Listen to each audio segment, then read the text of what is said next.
talking about where it's like 20 billion people at in one spot. You know what I'm saying? Mm-hmm. So, I mean, yeah, I won't be around no more, man. I'm just at that point right now, man. All right, I got this video I'm getting ready to play. All right. Because I keep it real like that. I keep it real.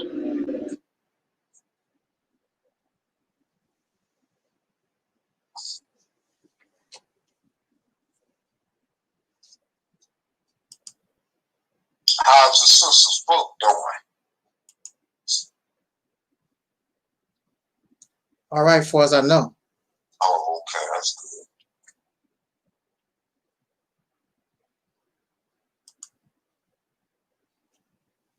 You know, the best thing I would wish for her, though, man, I'm pretty sure you might have said something to her about it. I don't know, but I would. Peace, Myron. I'm so Sister J. I'm so Sister to J. get out of I Atlanta. want to say thank you for all the people who helped to the medical fundraiser for my uncle Taalik.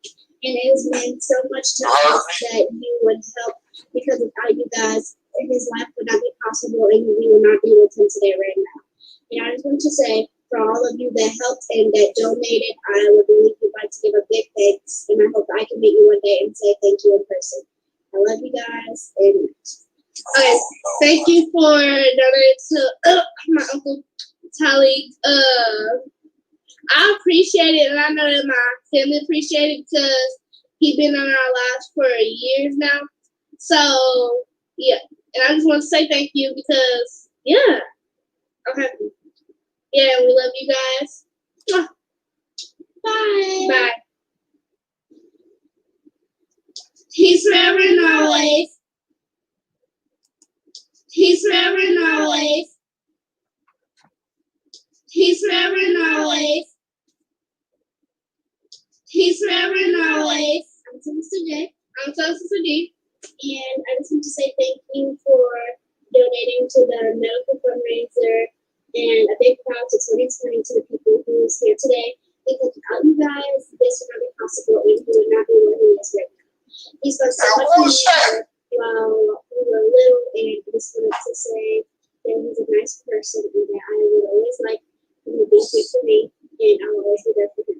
He does a lot of stuff for us, which makes it better and way more fun for us to communicate. And I just want to say that I want to give all of you guys a big thanks in person, because what you did, he would not be here now. He would not be doing as well as he is now. He is feeling motivated, and I want to stay with him. He is. Okay, so thank you for everyone that donated to his medical fundraiser. We all appreciate you guys, and I wish that I could meet all you guys. Peace forever and always. I am Soul Sister D, and I wanted to take my time and just thank you all for the donation that you made to my uncle Taalik for his sickness, because it really bummed us when he got sick, but we all came over and we all appreciate all the donations that you gave to my uncle Taalik.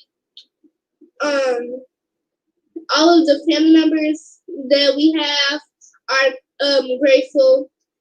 And I'm so sorry to the people that wanted to donate but couldn't, because I guarantee you will make him even happier if you went and donated. So go do that, please, because he needs to get better.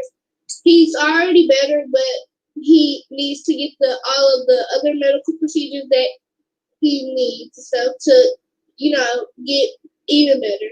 So please pray for us and all of that stuff, because I really want him to recover the sickness and stuff, So thank you. Peace forever and always. I'm Sister J, and I just wanted to say thank you to people who donated to my Uncle Talik's medical fundraiser, and without you guys, he would not be where he is today. I just wanted to say that things that you have put together and done is just incredible. And even though you could not donate, you still did. I think that is just an amazing thing to do because he has done so much for me and my sister, and I just think that he needs to get better. And even though he has a good health, he is sick. And I busted down in tears when I found that out by my mom. And I just love you guys so much for donating, and I love you, and I hope that you have a great time and that you stay safe with everything that we have put together for him and for his help and his help. Bye. Peace to God and Ollie. Peace to God and Ollie. Peace to God and Ollie.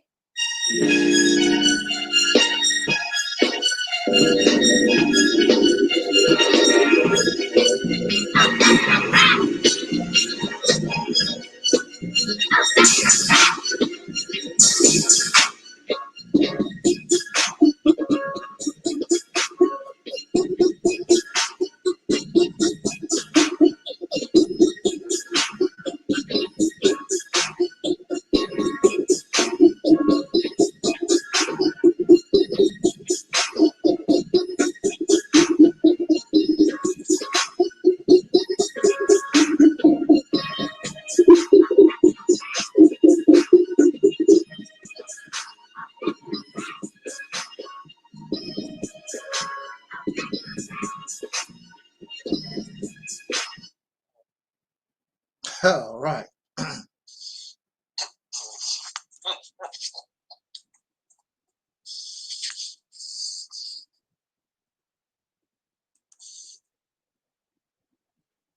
All right. Okay. Woo. I'm gonna try to wake up a little bit here. I want to thank my nieces for making that video. Thanking the audience for donating to my hospital medical bills fundraiser. I thank them very much.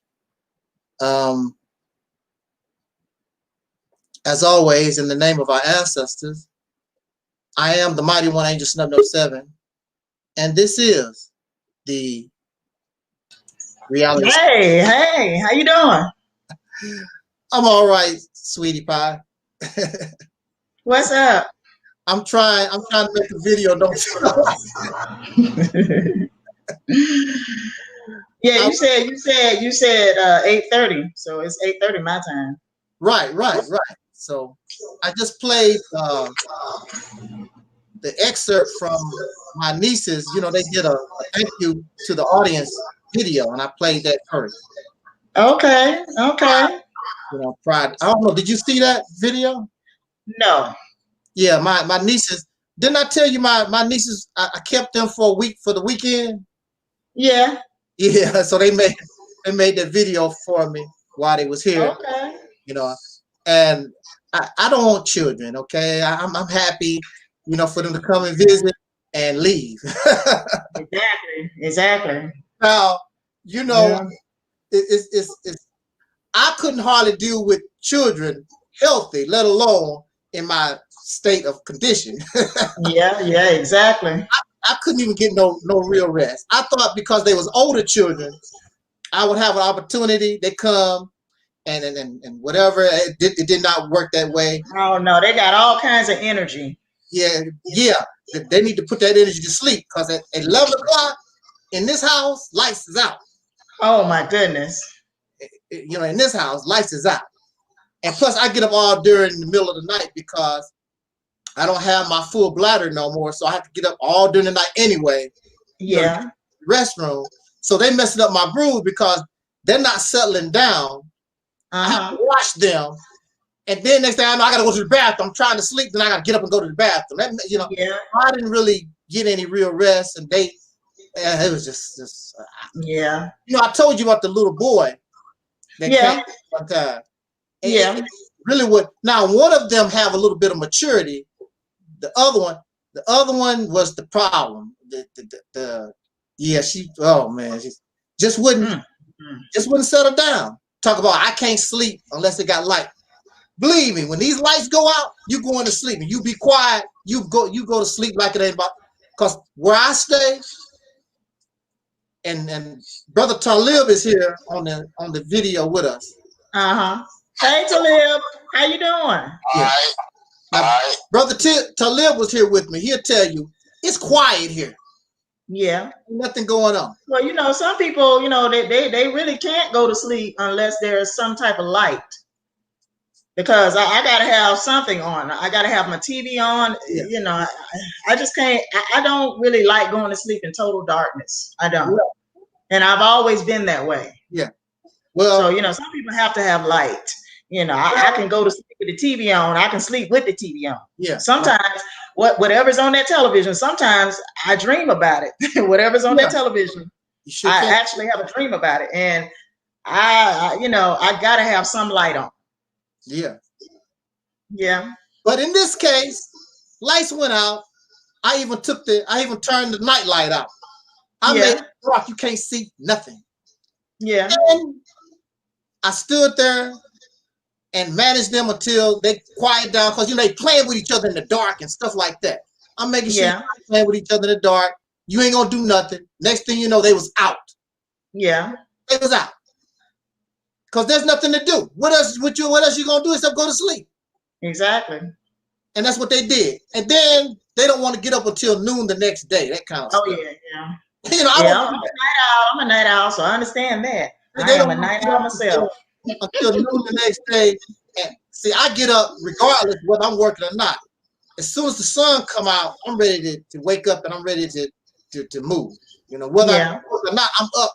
When the sun comes up, I don't like laying there. I can't. I've never, unless I drove a truck for hours and hours and hours, and I didn't go to sleep until 2 or 3 in the morning.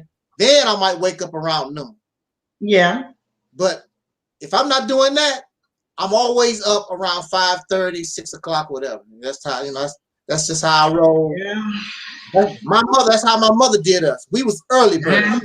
We went to sleep. My mother let us stay up about 11 or something like that. Actually, my mother didn't even care, but lights was out. 11. And now you went to sleep or not, that's your business. My mother, lights is out at 11 o'clock, and my mom is up at 4:30, 5 o'clock in the morning. She gets up. Yeah. Time to get up. And my mother had this practice of, you gonna know, you know, if you can sleep with the light, and you can go ahead and sleep. But my mother, as soon as she get up and the sun come out, she opens up all the curtains. Oh my goodness. All the curtains. She said, let the light shine. And she told her, one of these days you ain't gonna see it no more. So you might as well enjoy it as much as you can. Exactly. Might as well enjoy it while you can.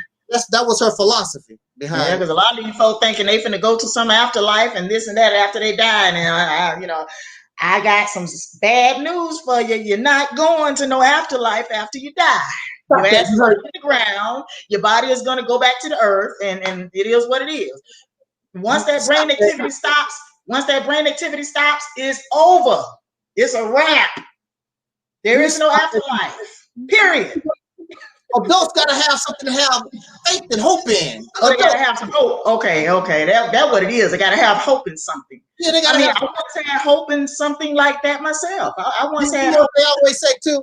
They say, "Well, if that's it, I might as well commit suicide. I might as well do it." Exactly. No, you might as well live your best life. I'm not talking about going out there doing crazy stuff when I say live your best life. That ain't what I meant. I'm not talking about going out there doing all kinds of crazy stuff and catching venereal diseases and sleeping around with every Tom, Dick, and Harry and Peter, James, and Paul and Susie and Karen and whoever else. And that I ain't talking about living all crazy. Living your best life like you can. That's what they want to do anyway. Yeah. Because that is, you know, just because it is what it is, don't mean there's no afterlife. I'm out here drinking, smoking, have a good time. I might go out here and kill somebody. No, that's stupid. I mean, that's just you're just an idiot, a pure idiot. That don't, you know. I mean, that's just they upset. They can't handle the reality of things, and that's their juvenile reason to keep believing these fairy tales and delusions and all this other stuff that helps them deal with reality. Yeah, yeah. It's not religion, it's drugs and alcohol. And so it helps them deal with death. It helps them deal with death. Yeah. You know? And the best way to deal with death is to be in reality. That's the best way to deal with death. Be in reality. You know, live your best life as if tomorrow is your last, pretty much, you know. Yeah. And, you know, try to do all you can do while you're alive and, you know, and while you're breathing and while your heart is still beating, because once that brain activity stops, it's a wrap. They can take your heart and put it in somebody else and keep your heart going. Right. But once that brain shut down, it's over. Yeah. It's over. Now, before that brain shut down, you're gonna have some type of hallucination before that brain shut down. You probably gonna have some type of hallucination, and whatever belief system you have, that's who you probably gonna see in your so-called near-death experience. And that's right before your brain shuts off. Mm-hmm. That's what they talking about, you know, when they talk about that near-death experience and how people talking about they died on the operating table. You didn't die. Your brain is losing oxygen, and therefore you're gonna see things. Okay, you're gonna have these hallucinations right before your brain shut down. Mm-hmm. They call that near-death experience. That's what they call it. Mm-hmm. Keywords: near death. Right. Okay, near death. Not complete death, near death. Right.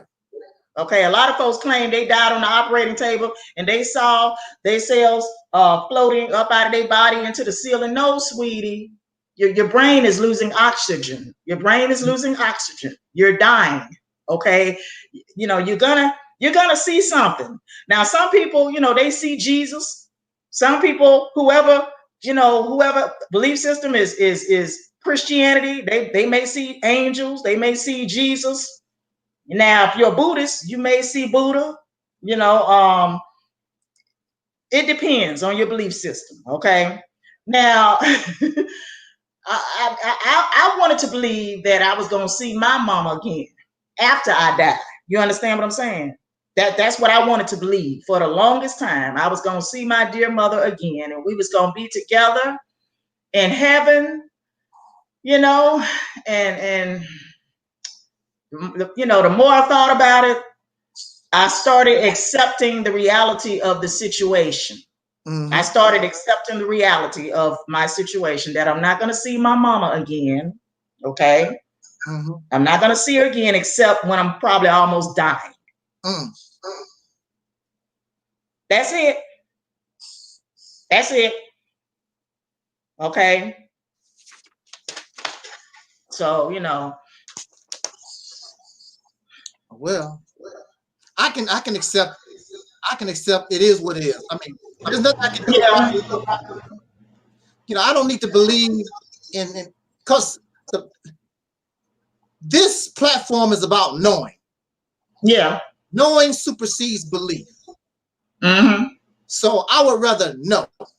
Now, what you're talking about, you don't know. It's something that you believe, you assume, things of that nature. And if that would make you feel good, I don't knock nobody's belief. But I can't sit here and lie to you. Yeah, and lie to you like it's real. It's a belief. Mm-hmm. A belief does not require facts, does not require no proof. It don't require no evidence, just something that you believe. When I was locked up, I had a lot of people that believed in stuff. Some people thought they was the president of the United States. One guy thought he was Jesus. You know, they thought they had, you know, one guy, you know, people think that they surrounded by demons. I mean, that, you know, that's in their mind. The person, anything that is real, you should be able to share with another person. An apple is real. I can share apple with you. You know, YouTube is real. I can share YouTube with you. These other things, if you cannot share it, see, that's just part of your imagination.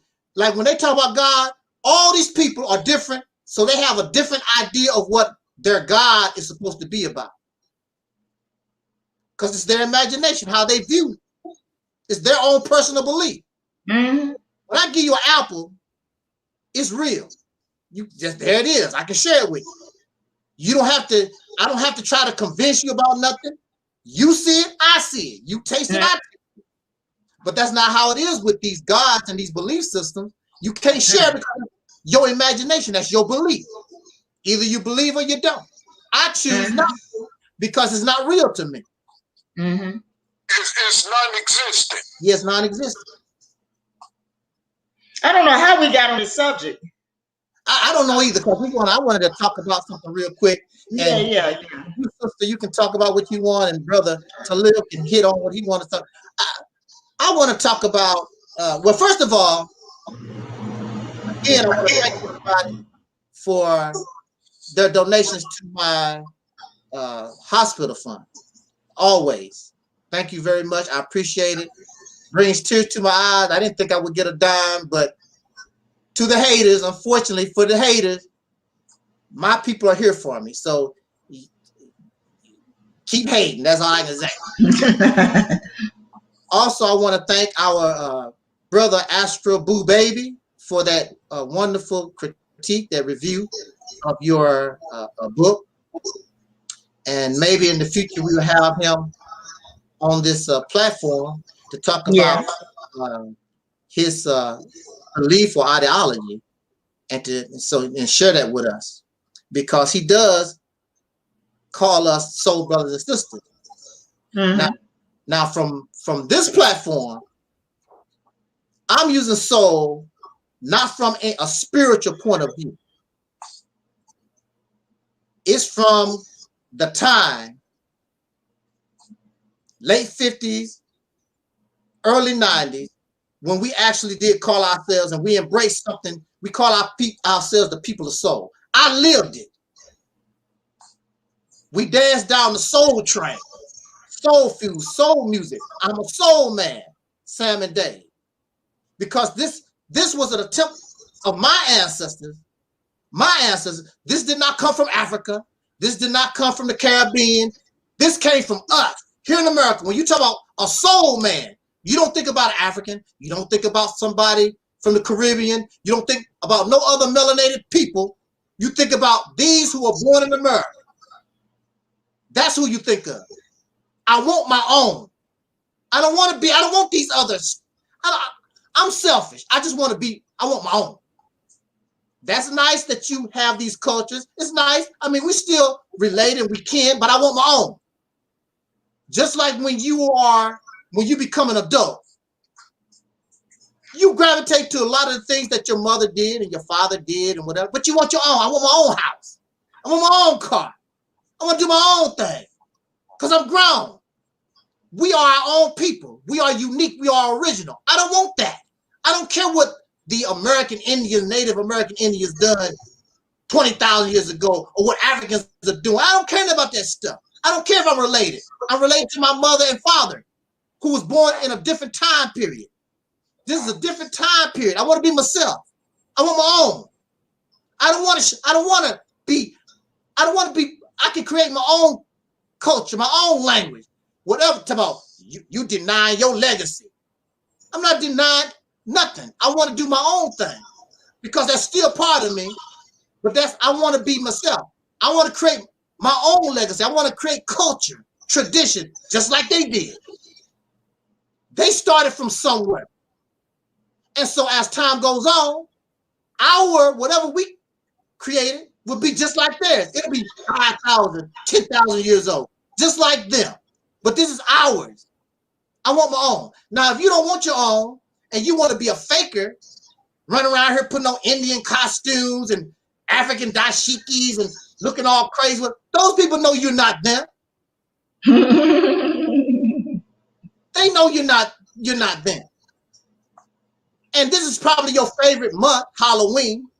So you dress up in your costume and go trick-or-treat.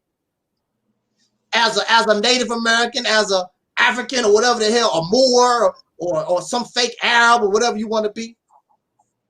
And then you get angry when those people turn around and tell you, you a fake Black Muslim. You a fake Native American. You a fake Arab. You a fake African. How you gonna get upset? You're not them. Yes, I am. And then you take out your books and your DNA. They don't care about all that. You're not them. You're not them. They're not gonna do that to me because I'm not trying to be them. I'm a soul man. I'm a soul brother. I'm soul brother number 1. I inherit the legacy of James Brown and Aretha Franklin and all our people here that naturally was coming into their own. And some of y'all get angry with us and you call them ghetto names.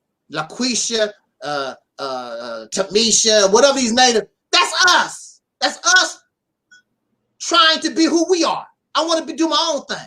You too dumb and stupid. Why you gotta have these other people's names? I can create my own. You can create your own name, your own culture, your own language.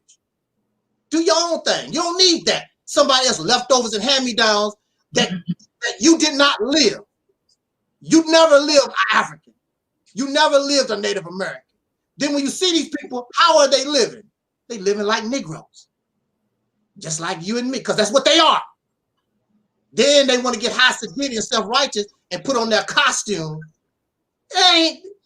You might fool, you're only fooling yourself because these other people know you're not them. So I don't want to be you. I'm soul brother number 1. I'm on the soul train. I don't need that stuff. I can do my own thing. And I lay my foundation. My foundation is what my people left us as they was coming into their own. There's a reason why they knocked out soul, because you was coming to your own. I don't want to be confused with an African or somebody from the Caribbean or somebody from whatever. I want to be who I am and my culture and the people that I come from right here that bled and died for almost 500 years. I don't want that. They've accomplished a lot being a people who've been living in oppression for all these hundreds of years. Now you're in a position to get yourself out and don't want to do it because you're comfortable living in this mess. So I don't want to be that. I don't want to. And you can get angry all that you want to and upset and you're an Asian, you know, all that silly stuff they be talking about. I don't care. I do not care at all, period. Now, the subject that we chose, that I've chosen, and I want to say what I want to say very quickly so our sister and our brother can bring to us the information they want to bring to us. I got on the topic of soul because I was talking about that brother, his book review. Yeah, see, some people, when they think about soul, it's spiritual, and I'm not into spirituality. I reject all religion and spirituality, period. But in religious teachings, they say, for every spiritual law, there's a physical law. Angels Nothing Up 7 is the physical, period. I'm not interested in spiritual and dimensions and going off into space or whatever that you believe. I'm not into that. I'm not into that. I have no interest of flying out of my body. I have no interest in it. But if that's your thing, cool. But I'm not going to sit back and be quiet and let other people be brainwashed by this stuff that's just, it's not real. Now, when it's real, I will embrace it when we can show that it's real. But until then, I cannot embrace that. And we got all this spirituality and you still a Negro slave living in America. Explain that to me. You got all this knowledge. We can read the future and decode things and we find all our bodies and go to planet X and all that. But you still a Negro slave. When it comes down to the reality of it in the physical, you still a Negro slave living in America, and you might not vote for Trump. That's the reality. That's the reality. So let me make these points real quick. And I thank that brother for his excellent review of Sister Noble's book, Brother Astro Boo Baby. Let me say what I want to say and get off the mic. And I thank Sister Noble for joining us and Brother Taalik for joining me this evening. And I was feeling bad, but for some reason, once I get to talking and rolling, you know, that feeling, that bad feeling gets away. I guess it's the Holy Spirit or something. I don't know what it is. You just get hyped up. There is no right and wrong. This is a learning moment. And I know that some people, just by the title of this video,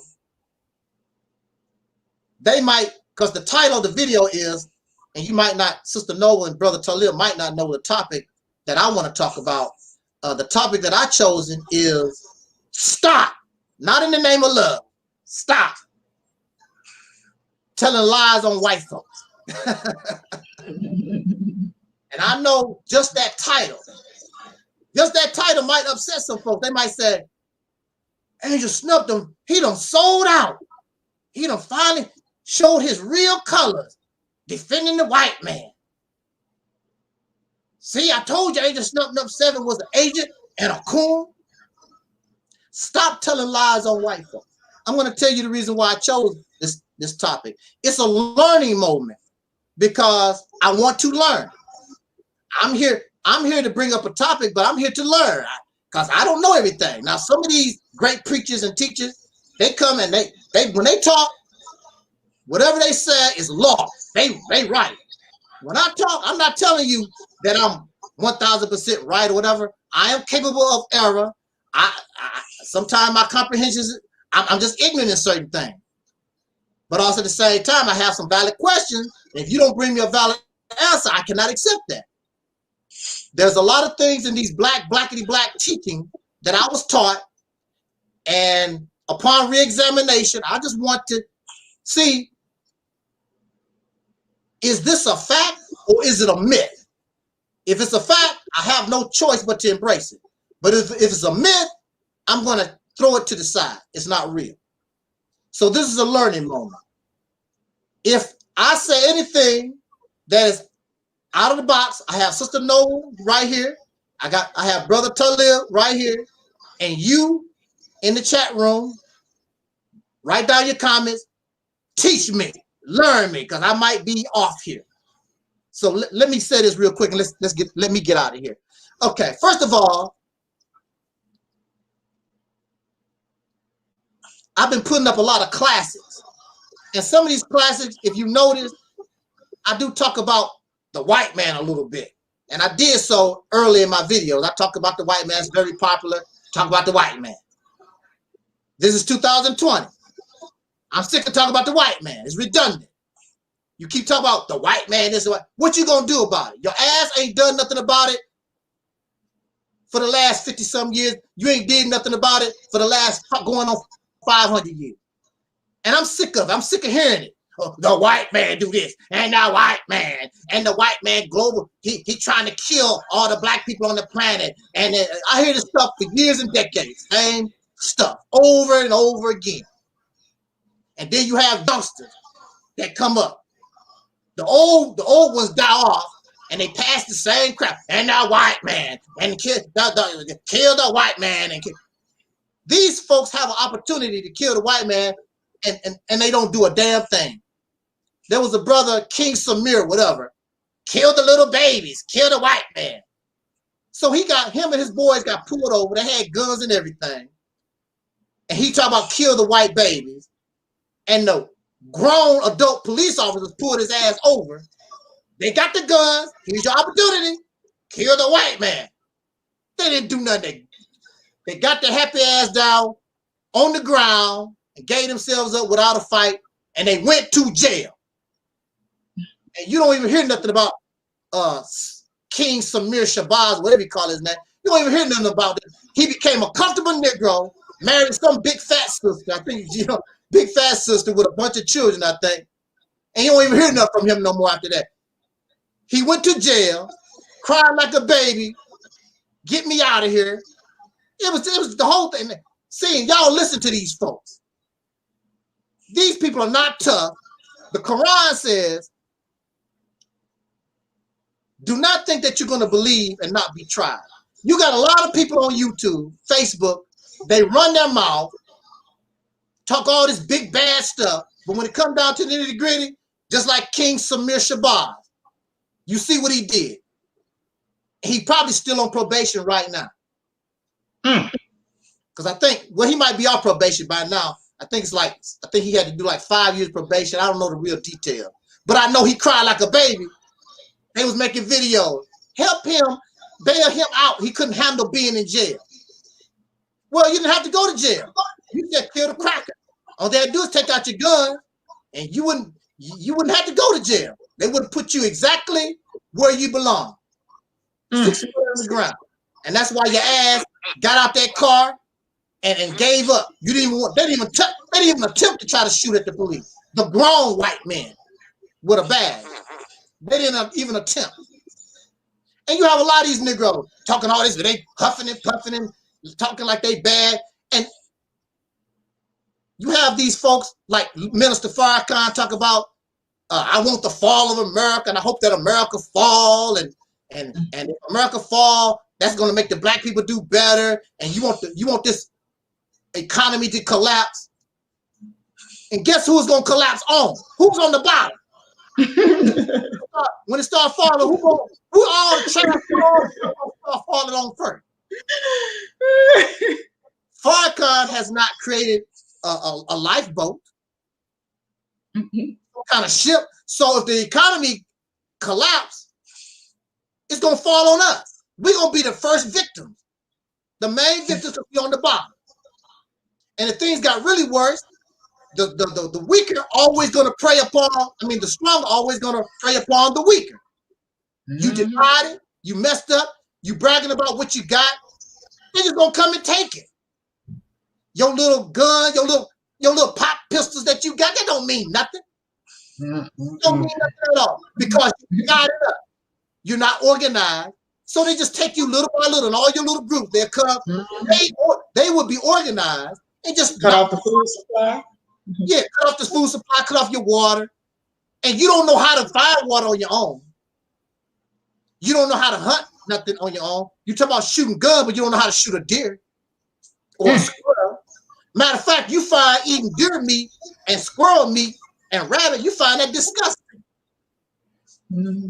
But they know how to kill each other. They know how to kill each other. Oh yeah, but can't kill a rabbit though. To survive. Don't know what plants and animals out in the woods that's edible and things. You don't know nothing. If this place collapsed, you done. I want to be there. I don't want to be around to see this.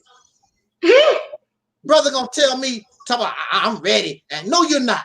You're not ready to see your children who are nice and healthy because you're a comfortable Negro in the country. You're not ready to see your child go from a healthy state to skin and bones because they're not getting Is he ready to starve to death? Yeah, they starved. You're not ready to starve to death. I don't think so. You don't even know what the rivers are. You don't even know what the lakes are to get a drink of water. You ready? No, you're not. You see, a person that eat every day, they can always talk about what a starving person can do, what the hungry and the poor. Because you eat every day. Well, you see, if they did this, and they did, yeah, you can say that while you stuffing your mouth. But when all this is cut off, it's a whole new ball game. It's a whole new ball game. Yeah. When the electricity go out and it don't come back on. When you turn on the faucet, ain't no water there. There's a whole, and it gets to a point. You can't flush your toilet either. No, you can't flush no toilet. You got to learn how to take a dump outside somewhere. And those Europeans that you made fun of, talk about the Moors had to come and teach. That's how you gonna be living. No, that ain't garden. That's not garden soil. That's doo-doo you walking in.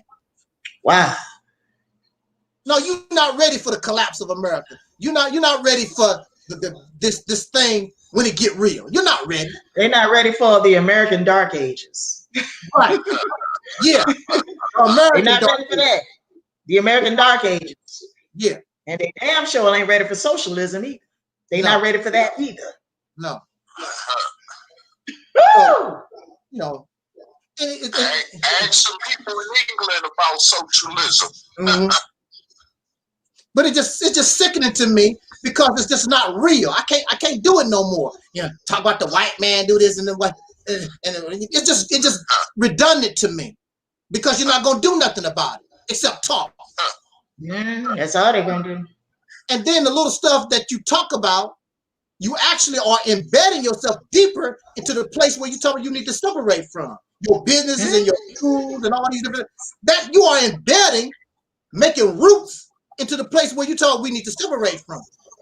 And then talking about we need to vote. Get out the vote. Get out the vote. There's nothing voting if you have a plan and organized action, which they don't. Everybody doing a little bit of that. That's not gonna. And then it don't matter because Trump gonna be a 2-term president anyway, so it don't matter.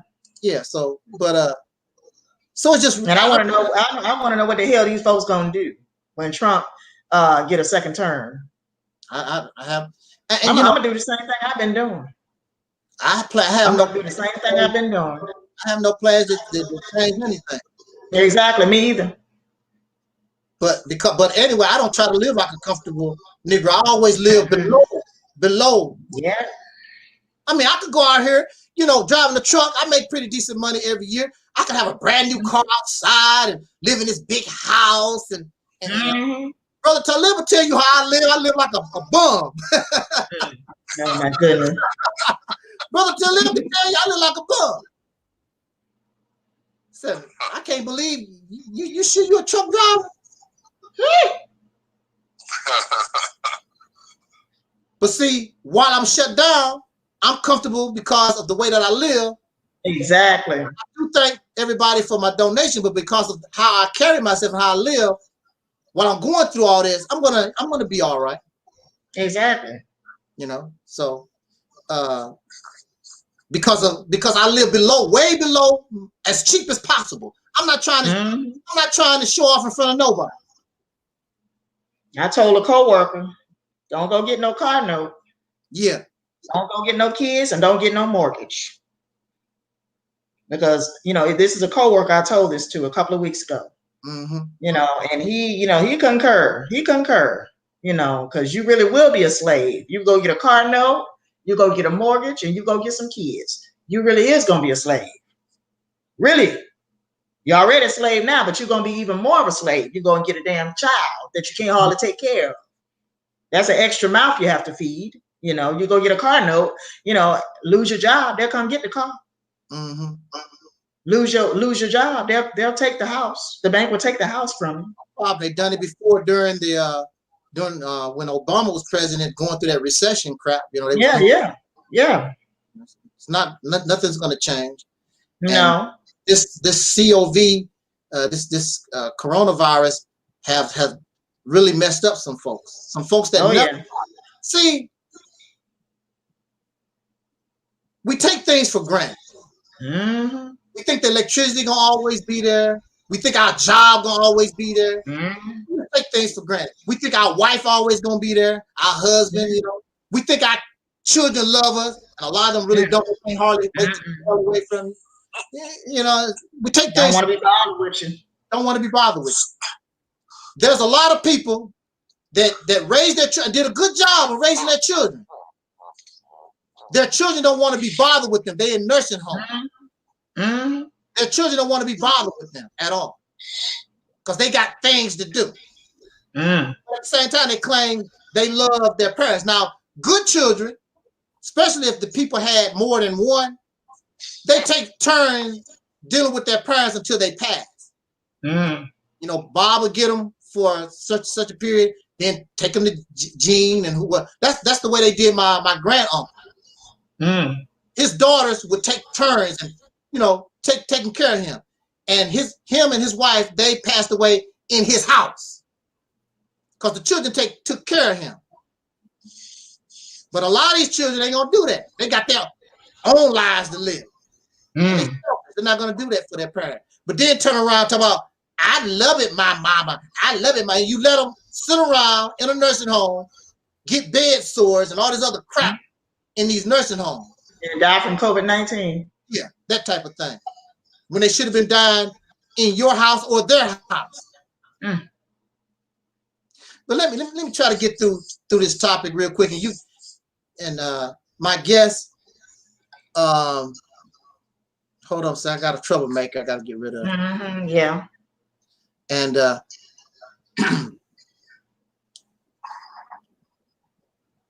let me say what I need to say here, and give you and Brother Talib the floor. See,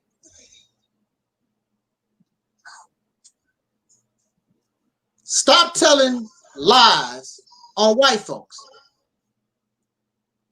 And the reason why I say this is because you don't have to lie. They've already done enough stuff. So you don't have to add lies to the mix. When you add lies to the mix, that makes you just as terrible as they are, because you're a liar. It's just like a person, it's like a person that you know he was convicted of rape and he has a history of rape. Then somebody run around and there's a rape in the neighborhood and you automatically assume that it's him, and little evidence it's him, but he didn't do anything. That's not right. Okay, I'm a rapist. I have a history of this, but I did not do that. It's not fair to put something on somebody that they did not do. I don't care what the white man did. I don't care what the Peckerwood did, whatever you want to call it. I don't care what they do. You don't have to put on them what they did not do. That makes you a liar too. And that makes you just as unjust, wicked, and nasty and unfair as they are. There was a brother on my platform one time, we were talking about having a town in Mississippi or whatever, and we was talking about a white guy commit a crime, and I was telling the audience that they would get a fair trial and all this. He said, no. He said, oh, we should shoot him on sight. That's what he said. That's not just. That's not fair. You thinking the same way as the people that you complain about. I'm not into that, because I have been locked up on false charges. I know how it feels when people lie on you and you didn't do what other people claim that you did. It's already bad enough. It's some things that you actually did do, but then these people put frost on the cake. They gotta put their lies on the cake. That's not right. And if you think that right, that kind of behavior is right, you need to leave this platform. I am a just person. I am a fair person. I don't care nothing about your sex, your color, your creed, or whatever it is. I am going to be fair to you. I'm going to give you justice. I'm going to treat you right. Regardless to your background or your past. I don't care about all that stuff. Because I know how it feels to be denied justice. Now, if you have a problem with treating anybody with justice, you need to leave this platform, because that's what I'm going to do. I'm not going to sit back and tell unnecessary lies on people. It's not necessary, especially when they already done enough. That's not even necessary. But prosecutors all over this country, they do this kind of stuff and put innocent people in jail and on death row all the time. I don't want to be like them. Now, my problem here is the white man. When you said the white man, you basically are saying all, the word all, A-L-L, all. Well, the white man do this and the white man is the devil. You are saying all. I have a problem with the word all. And correct me. My panel can correct me. But now, to my knowledge, white supremacy, pink supremacy, however we want to call it, it's not even about race. It was about money. They did not care nothing about your race. It was about making money. They went to get the slaves. They did what they done because they was out to make money. Gold, silver, cheap labor, resources. That's what it was about. And they picked these people because they was easy targets. That's why they was chosen. These Africans and these people on the island, because they was easy to kick your ass and take what you had. That's why. It had nothing to do with race. They use race to justify it, calling them a savage and all this kind of stuff, low IQ. They used the concept of race to justify, but it was not about race. It was about money. Making money. The slave trade was about making money, gathering material things. That's what it was about. And you was easy target. These strong melanated people that y'all talk about was easy targets, got their ass whooped. All of them was beat up. That's what happened. They tried to do it in Japan, the Asia. Since you do your research and you got the information, if you do the research and information, they tried to do the Chinese and the Asians like that. Them people fought back like hell and kicked them crackers out. Come on. The melanated people, the original man, the Asiatic black man, wasn't able to do that. And so, since you was an easy target, these melanated people was an easy target, you got your ass whooped and got your stuff taken from you. And now here you are in 2020, I want my stuff. Ain't nobody gonna give you nothing. If you want something, kick some ass. That's what everybody else did. But you're too weak, you're too pitiful, That's nothing but words about how strong you are, how powerful you are. Well, kick some ass then and take it. Just like these Native American folks I see on Facebook keep talking about the white man need to give them, they don't give you nothing back. They kicked your ass and took it. You so bad and bold, take it. I want reparations. Kick the ass and take the reparations. You're sorry. You don't think you're gonna do sit on Facebook and write all this bullcrap. That's why they got their ass whooped, got their stuff taken. And you're too dumb and stupid to unite with one another. You see you got a common foe and a common enemy, too damn stupid to come together and fight them off. You can get angry at me all that you want to. I'm just like David Chappelle on them shows. I'm just keeping it real. But I don't want it to go wrong, though. So we're using the word all. So they telling me the white man. So that means you saying all. The white man's the devil. You saying all. Now correct me. I can stand corrected. I could be in error. I don't do a lot of research. I don't do a lot of information. I just use a lot of common sense. And back in the day, I did do a lot of reading and stuff like that or whatever.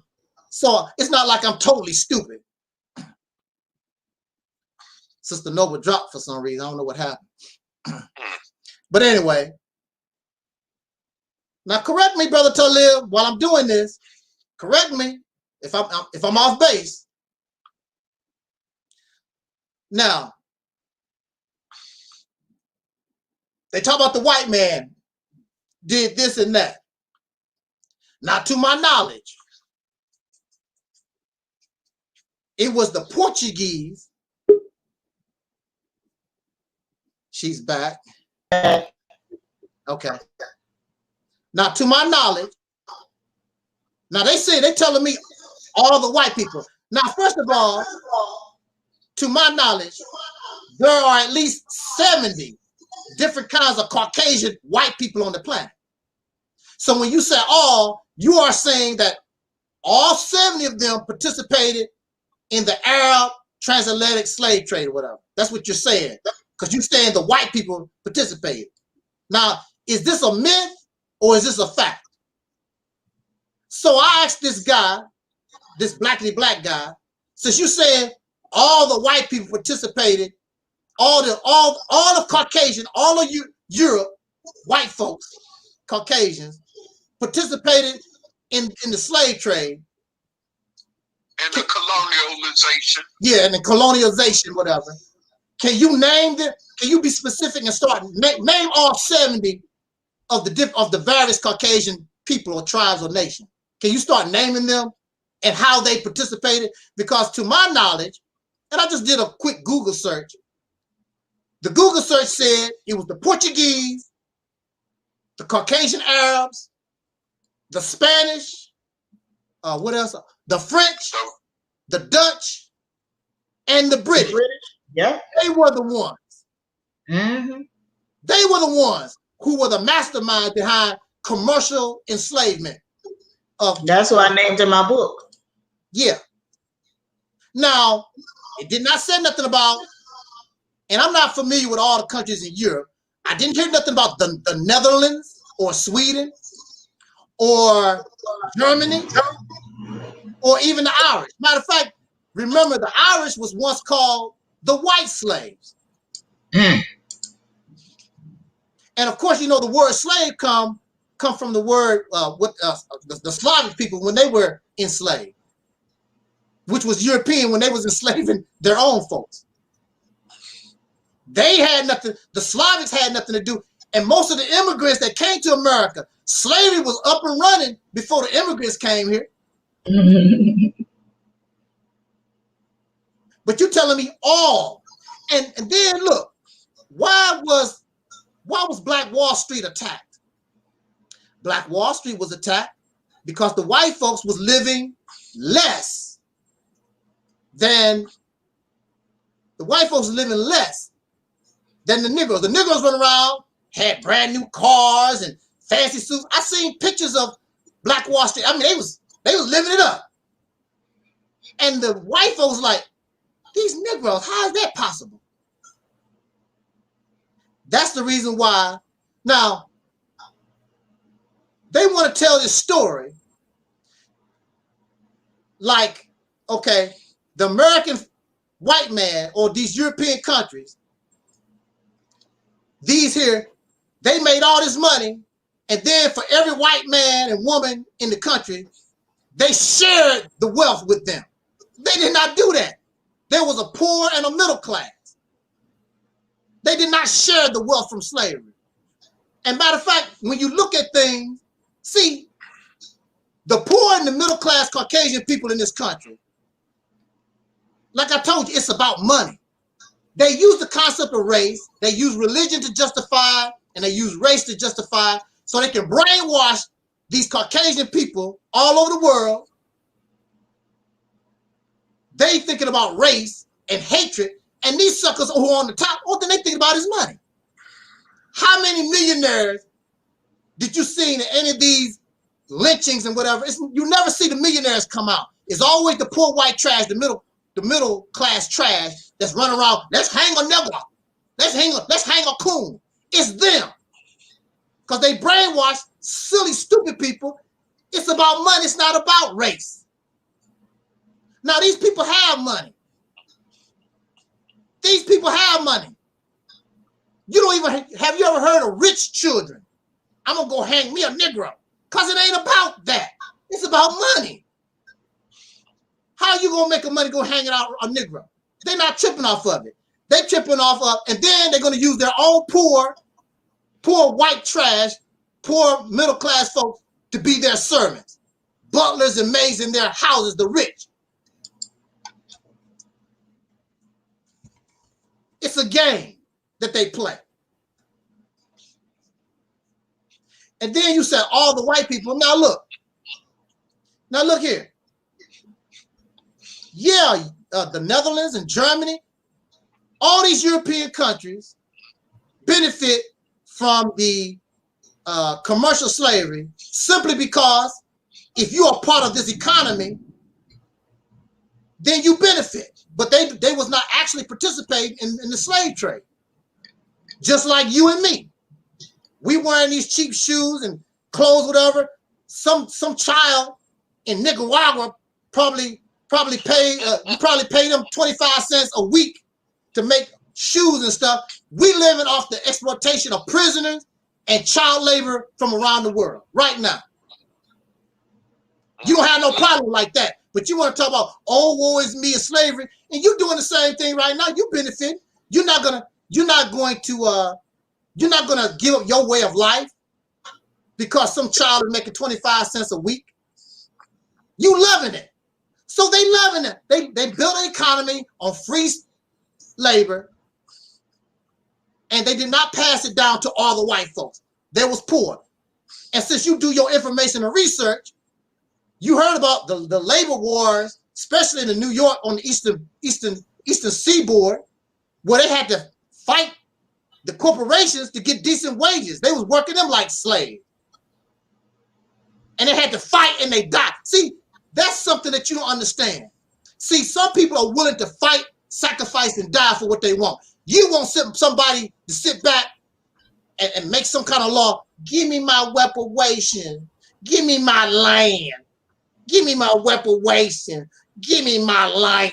Give you, so I give you a foot a kick in your ass. That's what I'm gonna give you. You ain't willing to die. You're not willing to sacrifice, especially in 2020. And your leadership don't give a damn about you as long as they live in a good life. They don't care about you. If the economy collapse, it's gonna make black folks do better. That don't even make sense. How is it gonna make them? How is it gonna make us do better? Damn, who said that one? Farrakhan is one of the main idiots that's talking about, I want Trump. Get him, Trump. Take everything away. Get him, Trump. And yeah. And you think living in these neighborhoods is bad already? You ain't seen nothing yet. And these Caucasian people understand what can happen. That's why they're getting their guns and their militias. When your ass comes, just like what happened in New Orleans, with the, when you start coming their way, they're gonna be shooting before you. As soon as you get on their property, they're gonna shoot you down like a dog. There are brothers and sisters who died during what was that hurricane? What was the name of the hurricane? Hurricane Katrina. Yeah. There are brothers and sisters who died in Hurricane Katrina that was shot down dead by a lot of these Peckerwoods. They never seen a jail cell, never was charged with nothing. Because when you're in a situation like that, it's chaos. A lot of stuff is going on. Nobody don't give a damn about the law. Don't give a damn about no laws. Total anarchy. Total anarchy, right. So again, I mean, teach me. I'm here because I want to learn. I want to learn. Teach me. Because the way I'm told the story, it's like the white folks got it going good in this country. But every time I look on the news, I see them in these welfare lines. I see them crying about losing this house, these cars. A lot of these Caucasian people are part of the airline industry. They are getting laid off and at Disneyland or whatever. How are they living? A lot of y'all right now, you are black and you living way better than many of these Caucasian people are. One of my relatives worked for the state, and I took a trip with them to an all-white county, and it's nothing but white folks on welfare. The majority of people on welfare and getting assistance is Caucasian people. This is a fact. So if the economy collapses and everything go wrong, who's gonna get hurt? And the first person or people that they blame is gonna be the ones on the bottom. If it wasn't for them Negroes, I don't care. And they know we don't have nothing to do with it. They get angry because they've been conditioned to be racist. They're not bold enough to challenge their brothers and sisters, but one day, one day, white man. I'm not talking about all the white men. You suckers that think you slick. See, because when Caucasian people get mad, when they realize they've been duped and tricked, woo, boy. See, they don't play. George Washington and the boys didn't play. All this gonna come down. But see, the Caucasian people are comfortable right now, just like that brother Prophet of Doom always said. They comfortable right now. They still comfortable. They're not doing too bad. But when they get angry, they're not like you. Give me my land. Give me. They're not like you. They willing to die. And they damn sure don't. They damn sure don't have the attitude that you done tricked them and bamboozled them. They're not gonna take that lightly. When they get mad and turn on this government, it's just a matter of time. You ain't gonna do nothing. You just gonna sit back and wish and look up in the sky for Superman. And of course, you know Superman is black, right? You know he's black. Krypton really is a black planet. You know, some of these people, they color everything black. Jesus is black, Superman is black, Batman is black, and everything is black. And ain't none of that stuff helping you none. And then I'm gonna say this. I'm gonna pass the buck the mic to my sister here. I'm told that the white man is evil. Well, you know that I'm told I'm told that you know that the white man is a devil by nature. And you will hear these black people say that all the time. White man is a devil by nature. So who is this breaking in my house then? This black Negro that just came through my window. What is he? This Negro that just shot down a 3-year-old child. They're not evil. They're, you know, the white man's the evil one. And chances are all of us in our experience, and of course I cannot, you know, Caucasian people, these people have done some terrible things. I'm not defending nobody. I'm just want to tell the truth of the reality of how things are. Now look, you said that the white man is a devil. He's a devil by nature. First of all, you cannot prove that, because in order to show that the white man is a devil by nature, you would have to see him in his natural circumstance. And you haven't. You wasn't there. Just like if you want to know what the nature of a cow is, you have to see the nature of a cow, not in a zoo, not in your backyard. You have to see the nature of a cow in their natural environment before they was domesticated. So you don't, how can you call the white man a devil? You never seen him in his natural environment, and you said that his natural environment was in the caves of Europe. Now, when he was in the caves of Europe, did he bother your happy ass? No. You went and bothered him. Now, he's over there doing his thing in Europe, eating flesh raw, living a savage life. He was doing his thing, right? Oh, but that wasn't good enough. Now, you had to bring your happy ass, according to blackly black teachings, you said they were savages. And so you had to get on a boat or whatever and walk whatever and go to the savages and teach them. They wasn't bothering you. They was eating flesh raw. They showed the pictures of the caveman hitting the white woman in the head, keeping her under control. And they was doing their thing. You the one that went to Europe and bothered them. They was not bothering you. And then according to the teachings of Elijah Muhammad, the black people dragged them across the hot desert only with a leaf or something to cover up their private parts, and treated them horrible. I mean, was that necessary? And put them in the caves of Europe. They took on a savage life. And so you think these people are going to forget what these black melanated folks done to them? And you shot the white man's the devil. Who's the one that kicked the whole ball game off, according to your teaching? The Negroes did. Matter of fact, according to the teaching of Elijah Muhammad, the black man made the white man. He's a grafted man. So you made him, you treated him like hell, dragged him across the hot-ass desert, and then he turned savage. Then your happy ass later on, I guess you had to change your heart. Then you wanna civilize it. And your happy ass wasn't civilized. Now you want to call him a devil. Now this is I'm gonna say this real quick, and I'm gonna be out of here. If the white man's the devil, and the white man is the manifestation of evil, like we're taught in these blackly black teachings and Pan-African, whatever you want to call it. If this man is so evil, how come you wearing Jordan shoes? How come you playing on YouTube? How come you have a PhD doctorate degree? A person on that level, so evil and wicked, why would they allow you to have anything? Because I know if I was evil and wicked on that level, I wouldn't let y'all Negroes have nothing. Matter of fact, if I was a white man and I was evil and wicked as you claim, y'all wouldn't even be here to talk about nothing, because I would have exterminated all of you. As soon as slavery was over, I would have put you on a boat to Africa, wherever the hell, or I would exterminate every last one of you, because I'm evil and I'm wicked. I'm a devil. But they didn't do that. Y'all driving in pretty cars.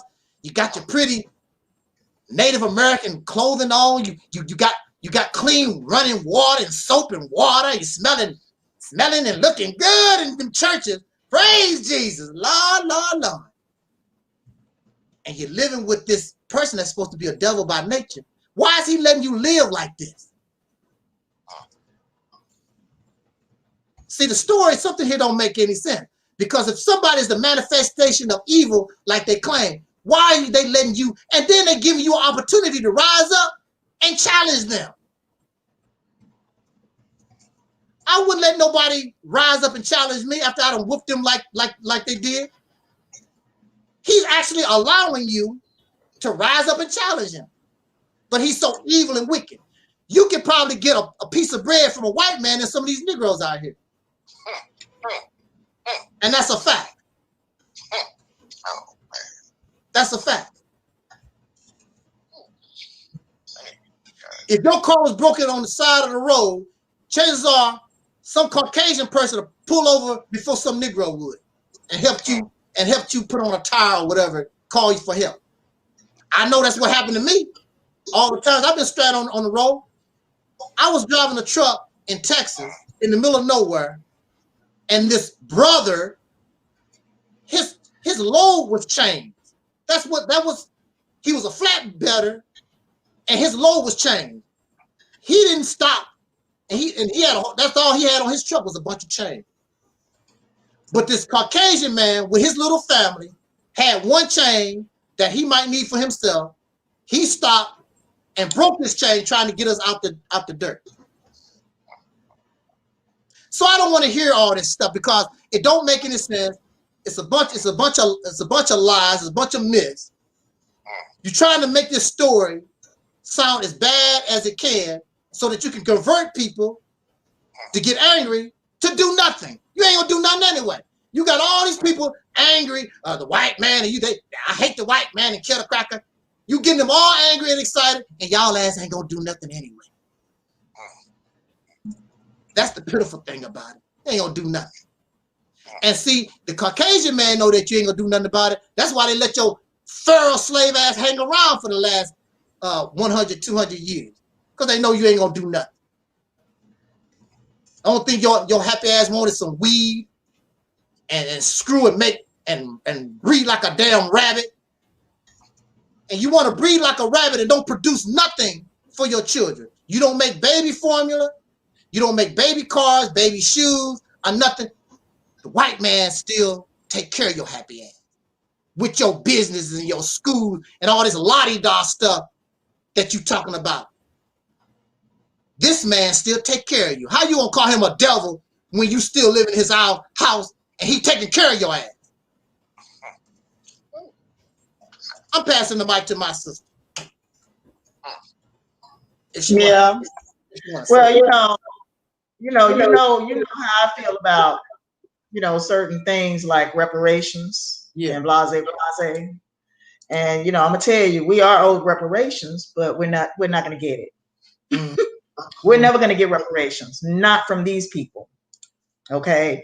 And, it's good that Black people are now recognizing, you know what, I'm not gonna keep voting for the Democratic Party and not getting anything in return. It's good that Black people are now saying, I'm not gonna have all this undying loyalty to the Democratic Party while they give us nothing in return for our vote.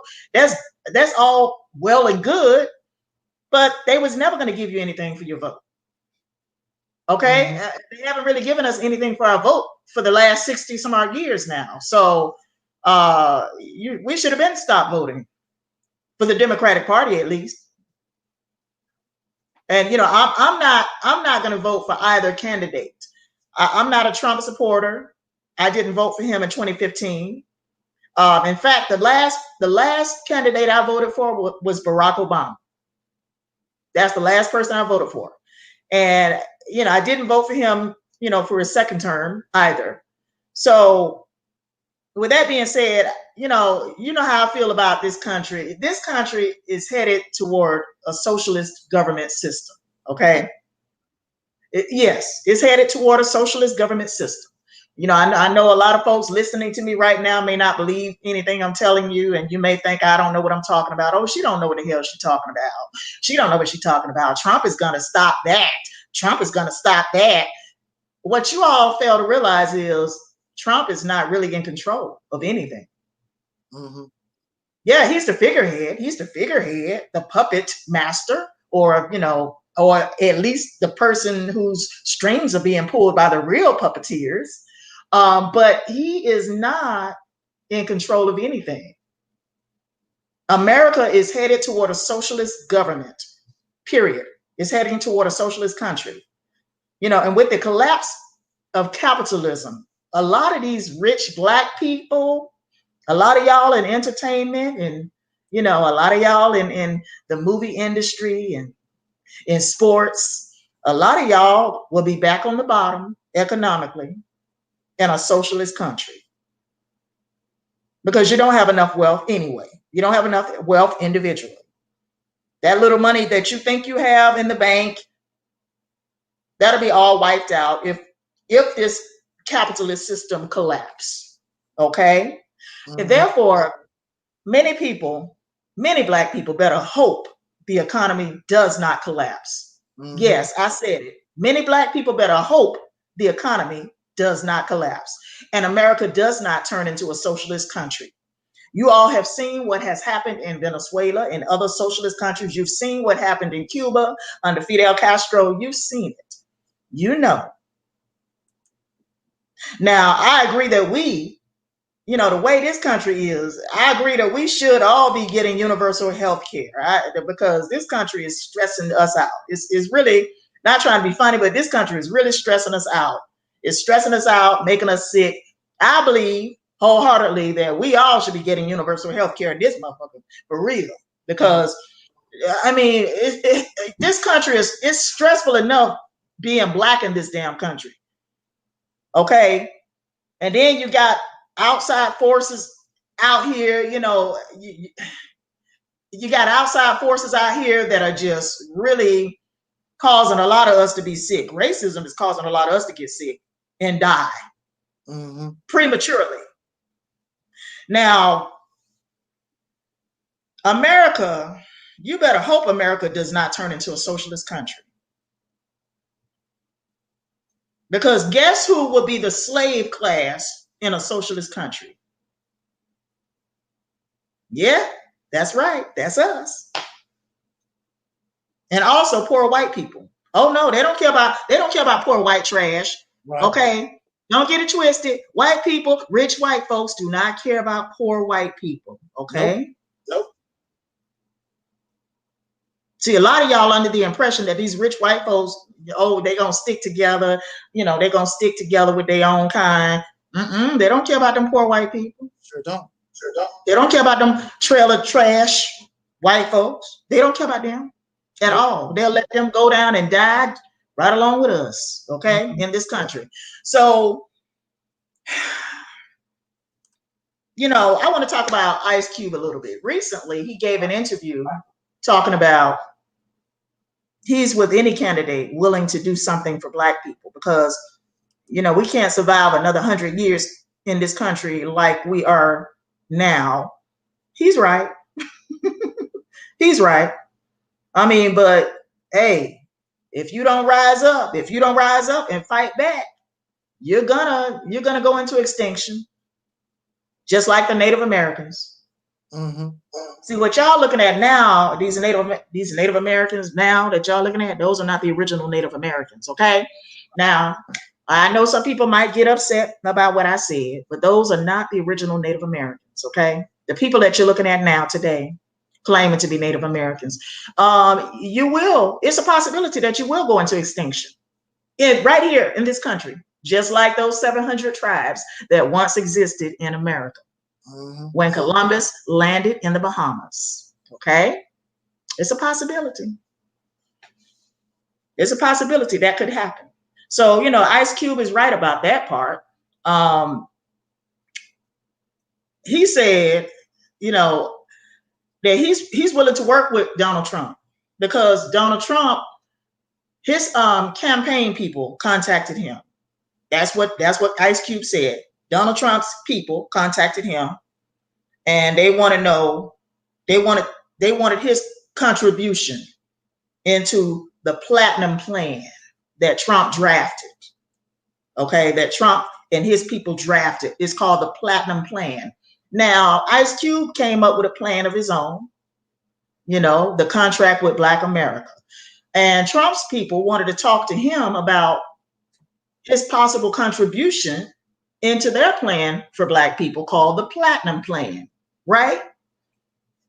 You know, so he said the Democrats, they said that they'll do something after the election. Trump's people said, no, we want to get your contribution now. We want to know what you think now. And that's his reason. That's his reason for, I guess, working with Donald Trump and his team. Okay. I say neither candidate nor president is going to do a damn thing for Black people in this country. Let me repeat that. Neither candidate nor president is going to do a damn thing for Black people in this country, despite what they say. Despite what they say. Because if they're not willing to make us whole, if they're not willing, to make us whole economically, it doesn't matter anyway. It doesn't matter. And, you know, there is a huge wealth gap between Black Americans and non-Black Americans in this country. And the pandemic evidently has made that perfectly clear. The pandemic has made that perfectly clear, that there exists a lot of inequality between Black people in this country. And I'm not talking about Black immigrants. I'm talking about Black people in this country and non-Blacks, Black people born right here in this country. Now, the government, this government, any government doesn't feel obligated to do anything for Black people. And if they really wanted to give Black people reparations, they would have already done so at least 50 years ago. Black people's undying loyalty to the Democratic Party has been completely ineffective and has not produced any real tangibles for Blacks.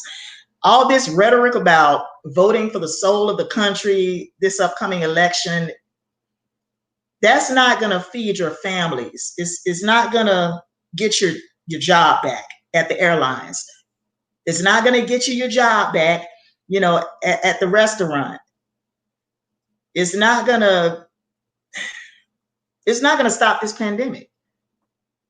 This pandemic is it's gonna keep going and going, baby.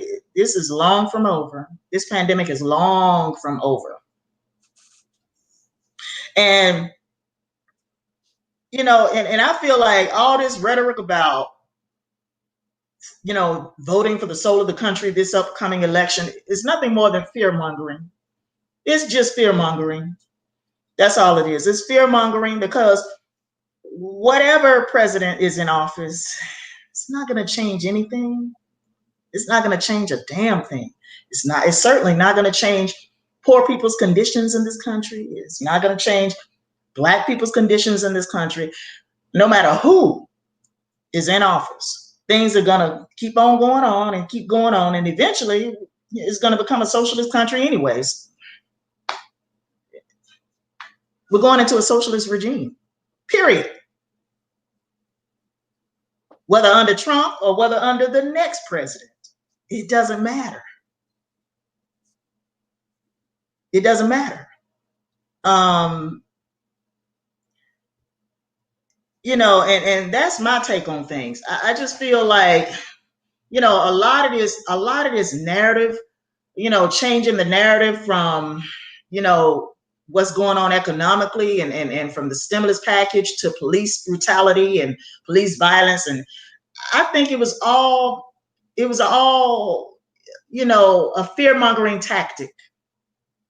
That's all it was. It was just a fear-mongering tactic to garner votes, or to get new voters, for the Democratic Party, because really, Black people only make up like 13% of this population. So our votes collectively, all our votes won't matter, because there are more white people in this country that are going to vote for Trump.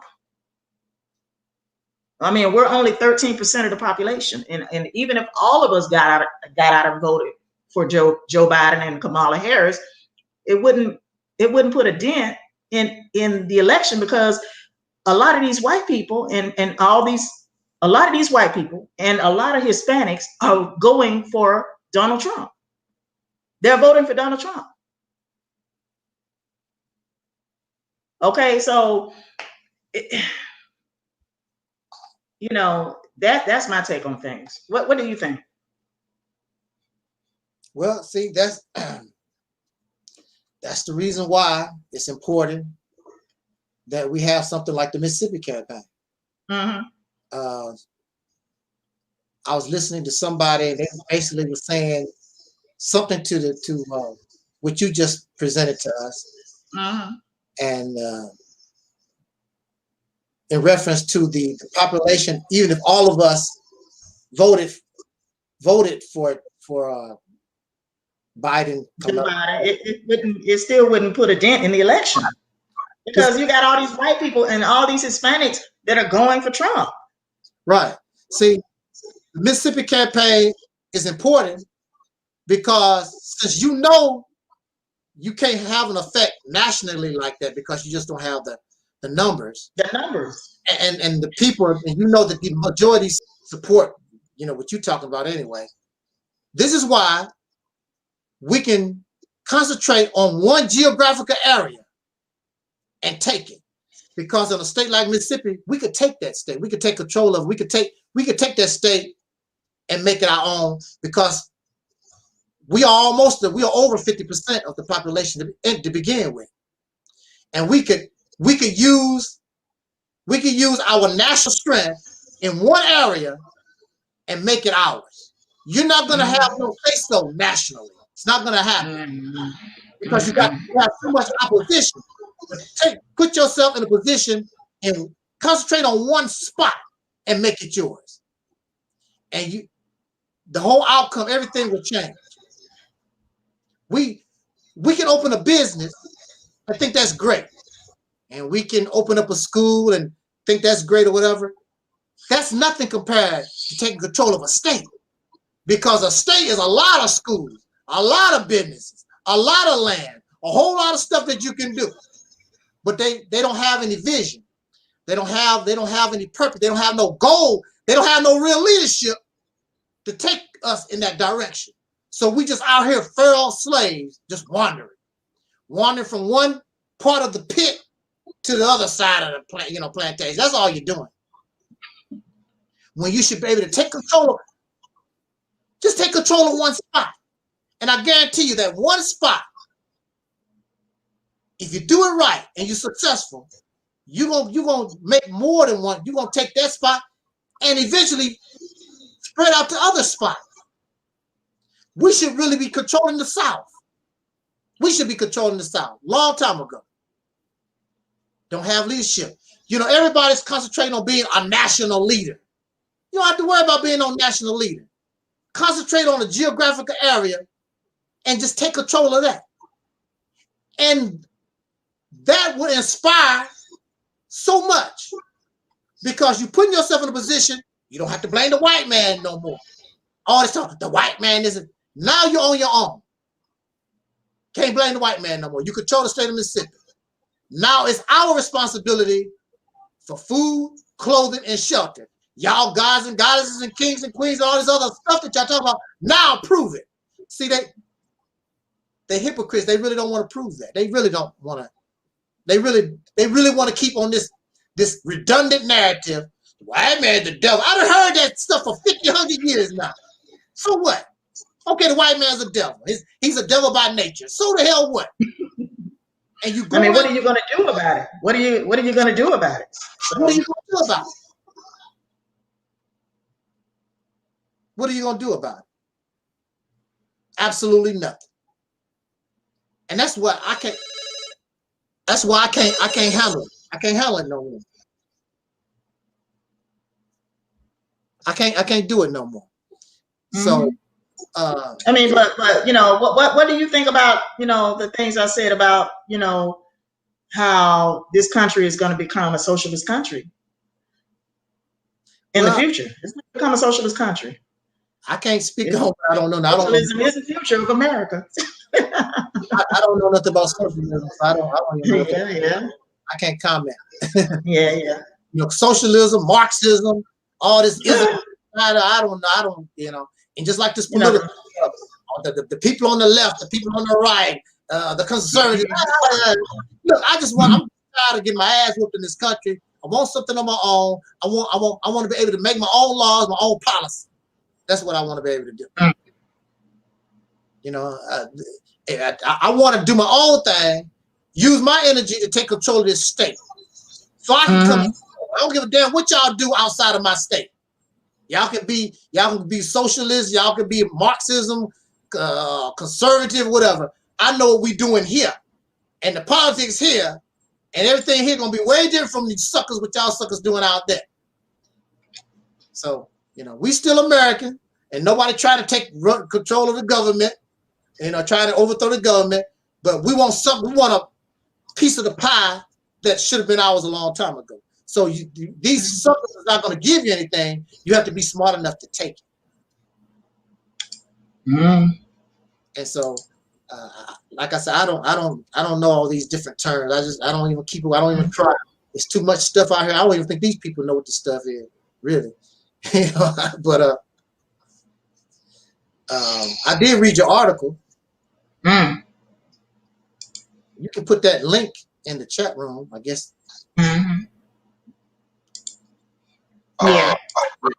Yeah. Are you not to cut you off, but let me know when you're done, because I'm ready to get my input on some of this stuff along with what I got to say. Okay. I just want to say, and I'm gonna pass the mic to Brother Taalik because it's getting late here. Again, this is my commentary. It's a learning experience. Teach me. Now, I've been looking at the chat room. Ain't nobody said nothing. I had a clown, a troll, but I have not seen nobody come and teach me these things. You know, about this, you know, this video has what, 14 dislikes and no likes at all. 14 dislikes simply based on the title. I want you to teach us, show us that what I said has no merit, is not valid, and all this blackity black, all these teachings that y'all talk about, I mean, it's on the money. Make a response video. So I'm passing the mic to Brother Taalik. All right, yes, fam. Once again, this is your soul, Brother Taalik, and thanks for inviting me on this panel tonight. First off, now I've been kind of keeping up with the news dealing with this presidential campaign, and in hindsight, I know because I voted. Okay, I voted in mail, inbox. That's called the inbox mail vote, and I voted recently for Joe Biden. Only the reason is because, and I know that he is not going to do nothing for black people. His record politically even shows and proves that he would not do nothing for black people.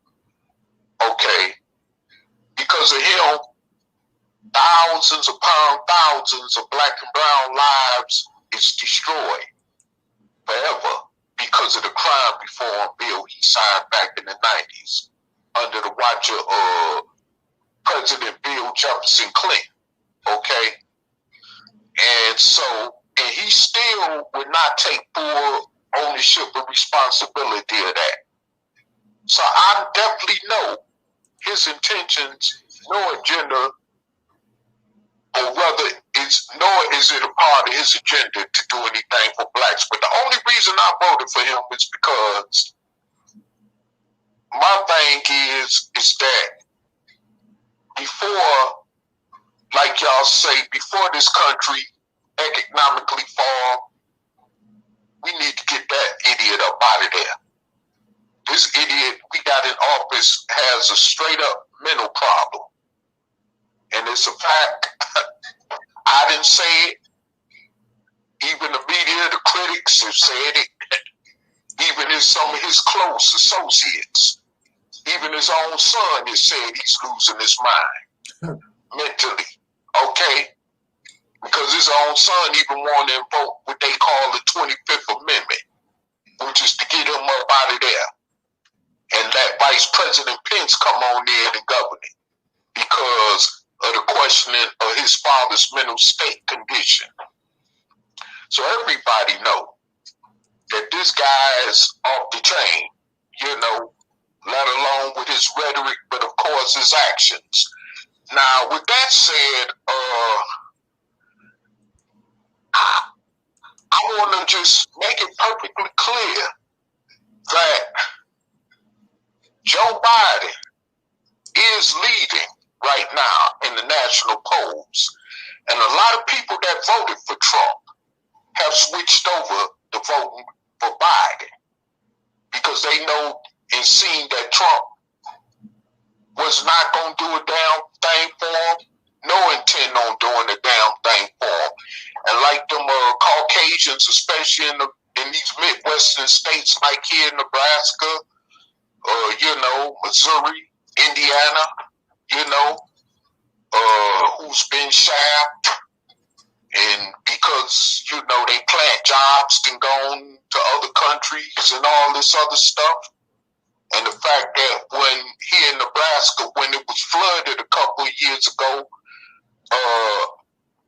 they stopped federal aid from coming to Nebraska and even the nearby state of Iowa because Trump didn't want to sign the bill to give Puerto Rico no money when they was going through their situation during Hurricane Maria, you see.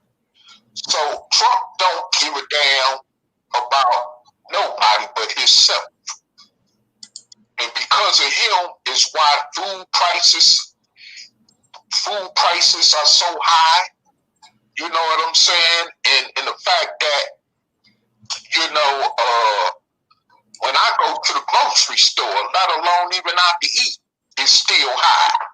So it don't make no difference where I shop at. Food is high as hell. Mm-hmm. You know, and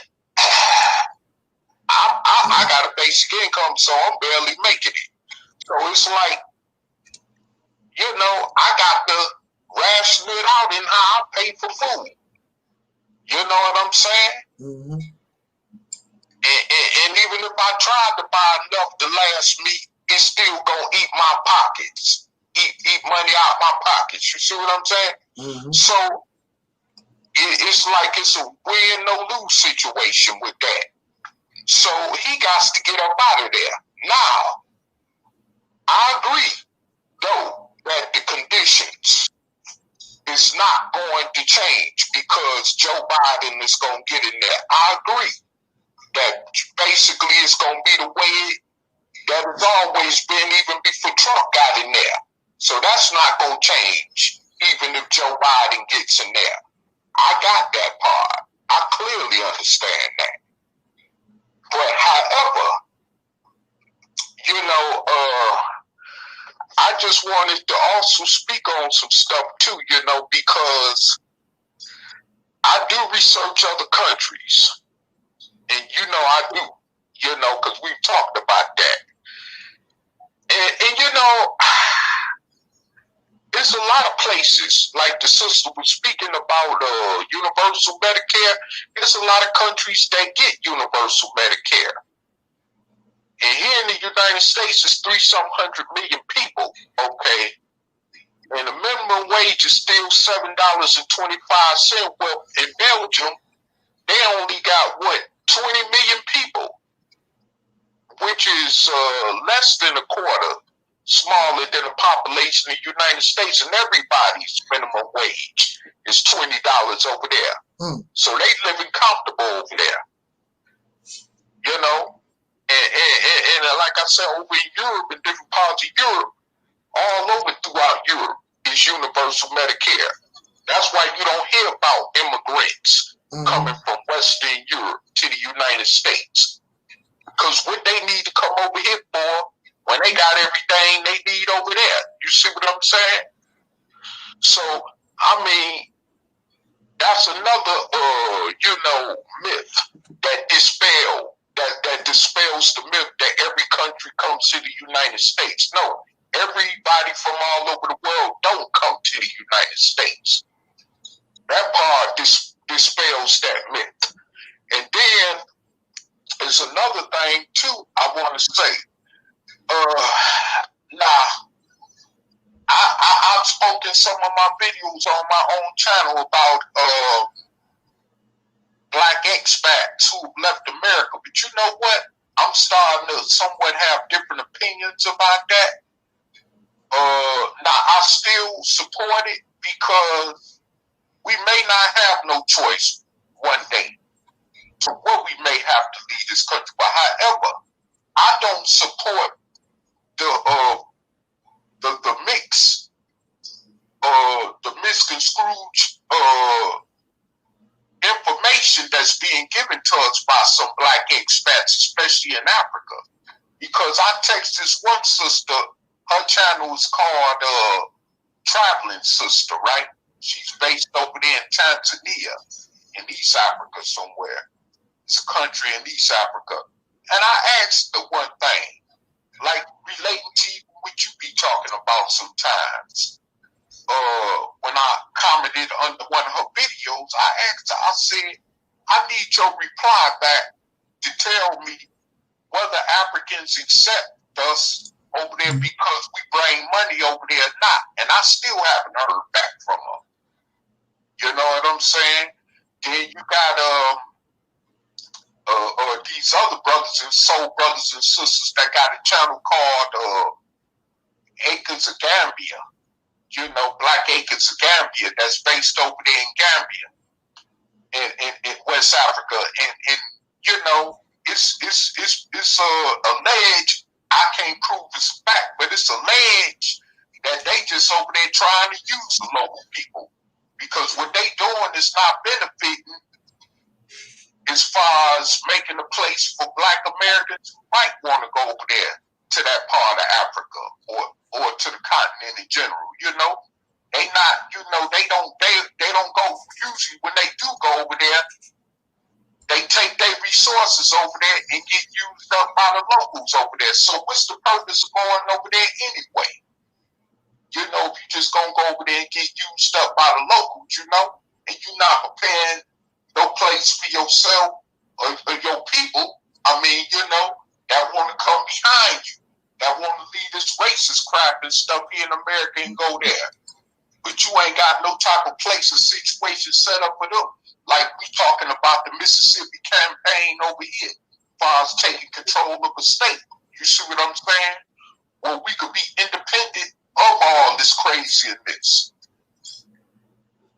throughout the rest of America. So that's my thing, you know, and so, you know, I'm looking at all this on a universal level, and I'm saying to myself, do Black people really want freedom?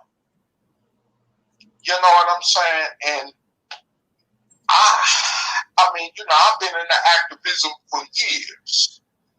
Even, of course, as you know, when I was in the so-called pro-Black conscious community like yourself, you know. But my thing is now, I'm really wondering if our people even really want freedom. Right. You know, if we truly really want to be liberated from this craziness, or do we want to remain comfortable like most of us obviously do? So our kids could go through this hell. So their kids could keep going through this hell. You know what I'm saying?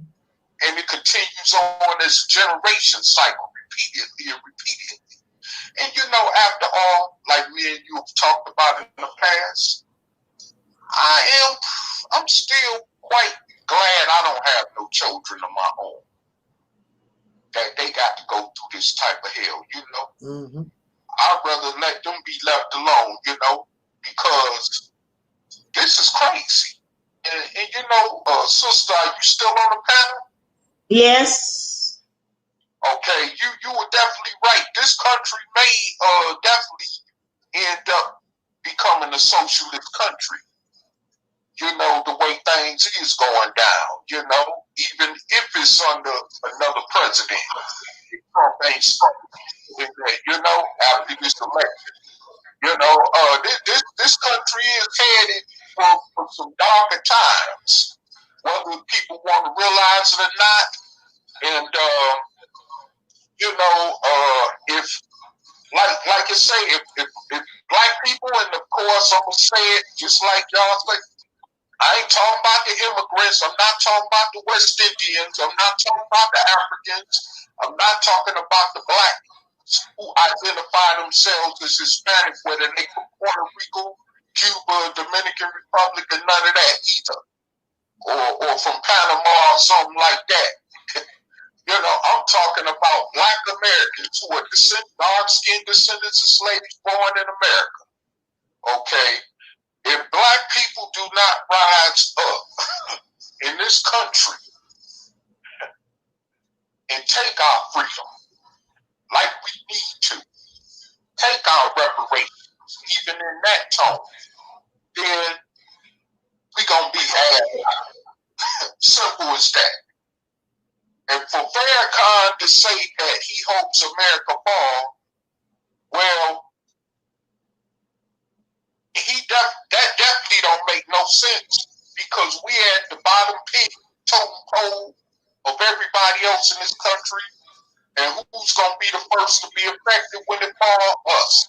Just like when COVID-19 kicked in, who got the worst run of it? Us. They say it's more black Americans dying from this than anybody else in this country. I've even had white people come talk to me about that. How it's so bad because more blacks is dying from this. You know, but it is what it is, you know. So my thing is this here. You know, and then this is the crazy part. And this and I know it's going to be some of you who's out there in social media land listening to this video, especially while it's going on live, you know.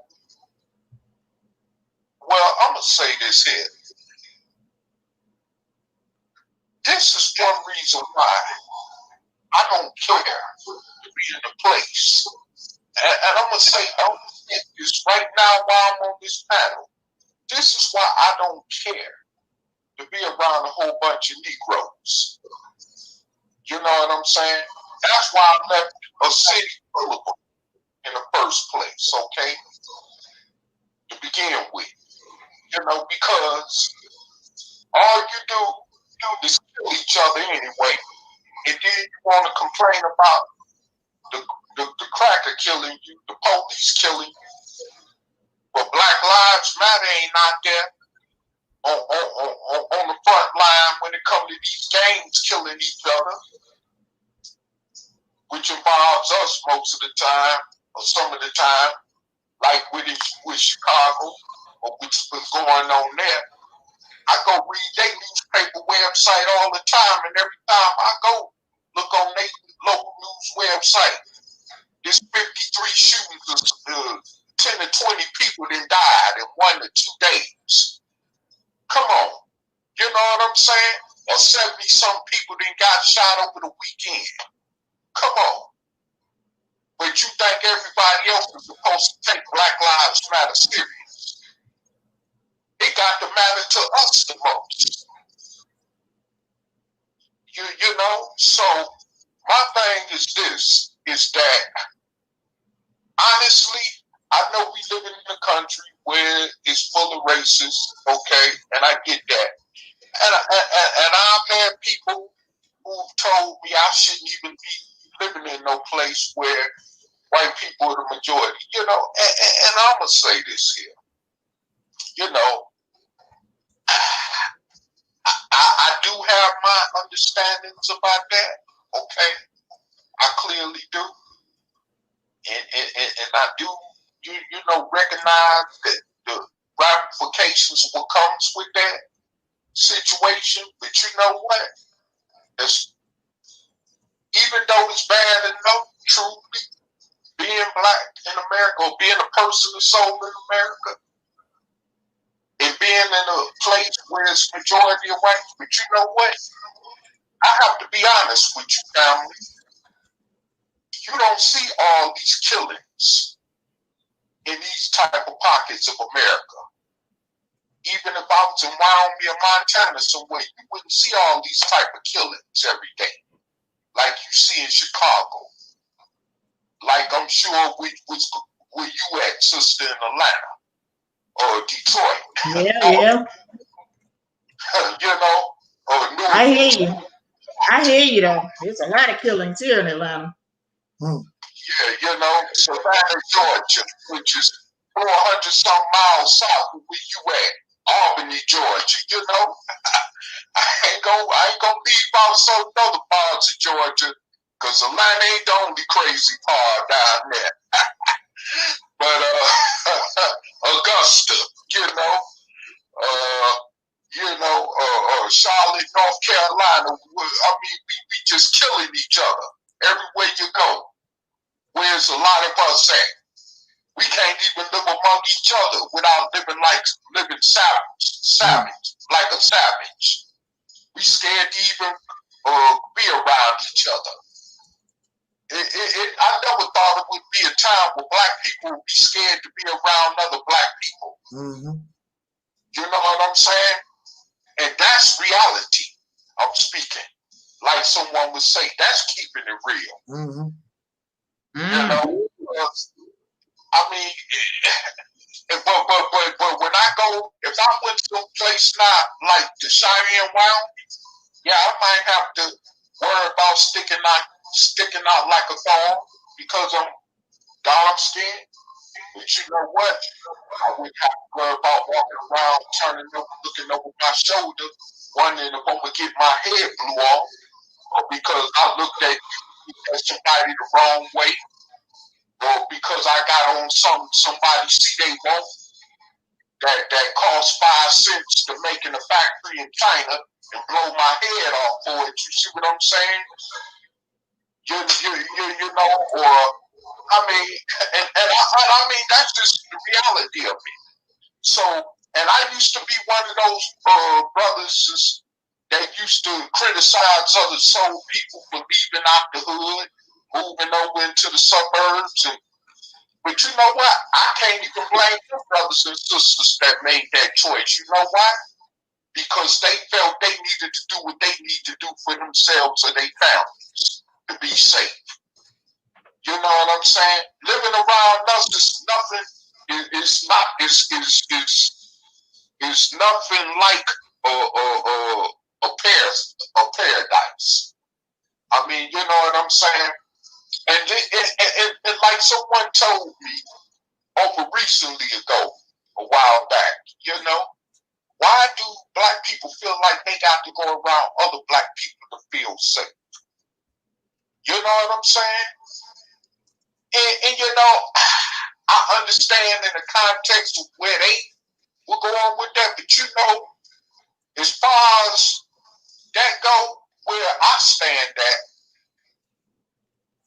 why should we feel like we got to be around each other to be safe when it's not that way? Come on, let's keep it real, you know? So, I mean, I could walk out this apartment building right now. In this neighborhood, this is considered the poorest, one of the poorest areas of Lincoln, Nebraska, Walmart. Okay. And yes, I got to watch myself, but it ain't like I'm in Detroit. Well, I can't go out the door at all. I'm saying?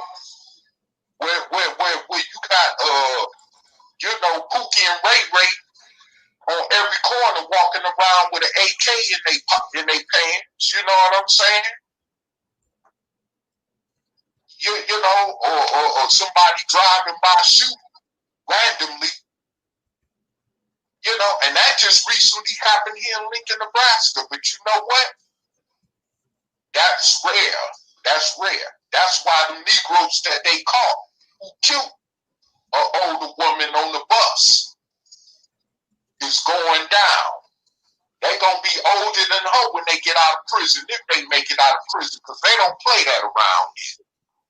They're going to make an example out of that Negro that did that. You know, because they don't, that's one thing they do not play.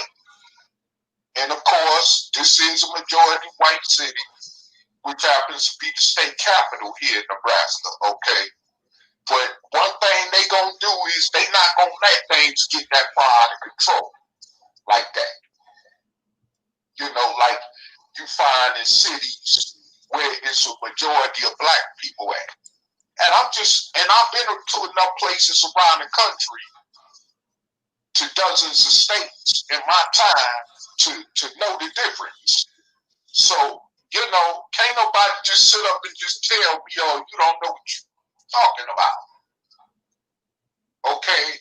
And I mean, and I hate it to be that way because I would love to be around more black people because that's what I identify with. That's where I come from. Okay? But I'm not gonna live and have to walk out my door every day and worry about if I'm going to lose my life or if it's a 50-50. It's less than a 50-50 chance I might live because some ignorant nigga mistaken me for somebody else and blow my head off. Or just do it anyway. Just on impulse, you know? Or some ignorant stuff like that. You know, and so, like I say, I mean, and I've spoken about this stuff, like I say in other videos on my personal channel called Eric Bell. You could go to my channel, my YouTube channel, and look. You know, there's several videos I've spoken on that subject. You know, in regards to that. You know, and like I said, we need to understand and realize that we need to stop, like you say, brother, talking about these Caucasians. And what they done. Well, we ain't gonna do shit about it anyway. Oh, excuse me.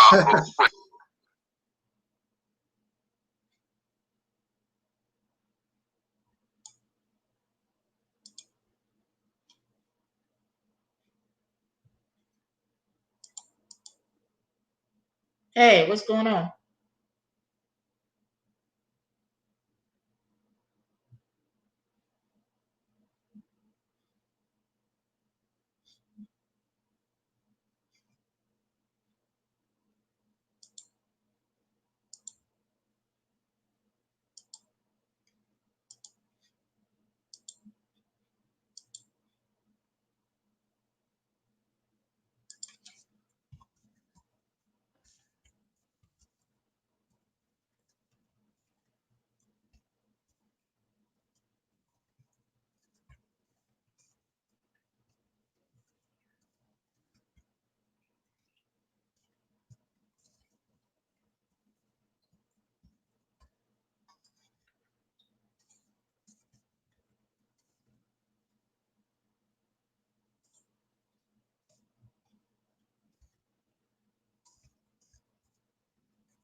Sister No. Yeah, I'm here. You ever had technical difficulties that Yeah. computer shut off? Yeah, I see. But usually StreamYard keeps going. You have to actually cut StreamYard off. So we back. Oh, we back? Yeah, we back. Okay. Yeah. And I just want to continue off where I left at. Like I was gonna say, sister, I do read the local news down there in Atlanta, even on y'all Atlanta Journal-Constitution website y'all got down there. Yeah. News down there in Atlanta, even and like I hear myself now. Yeah, I cut that off. Oh, okay. YouTube video.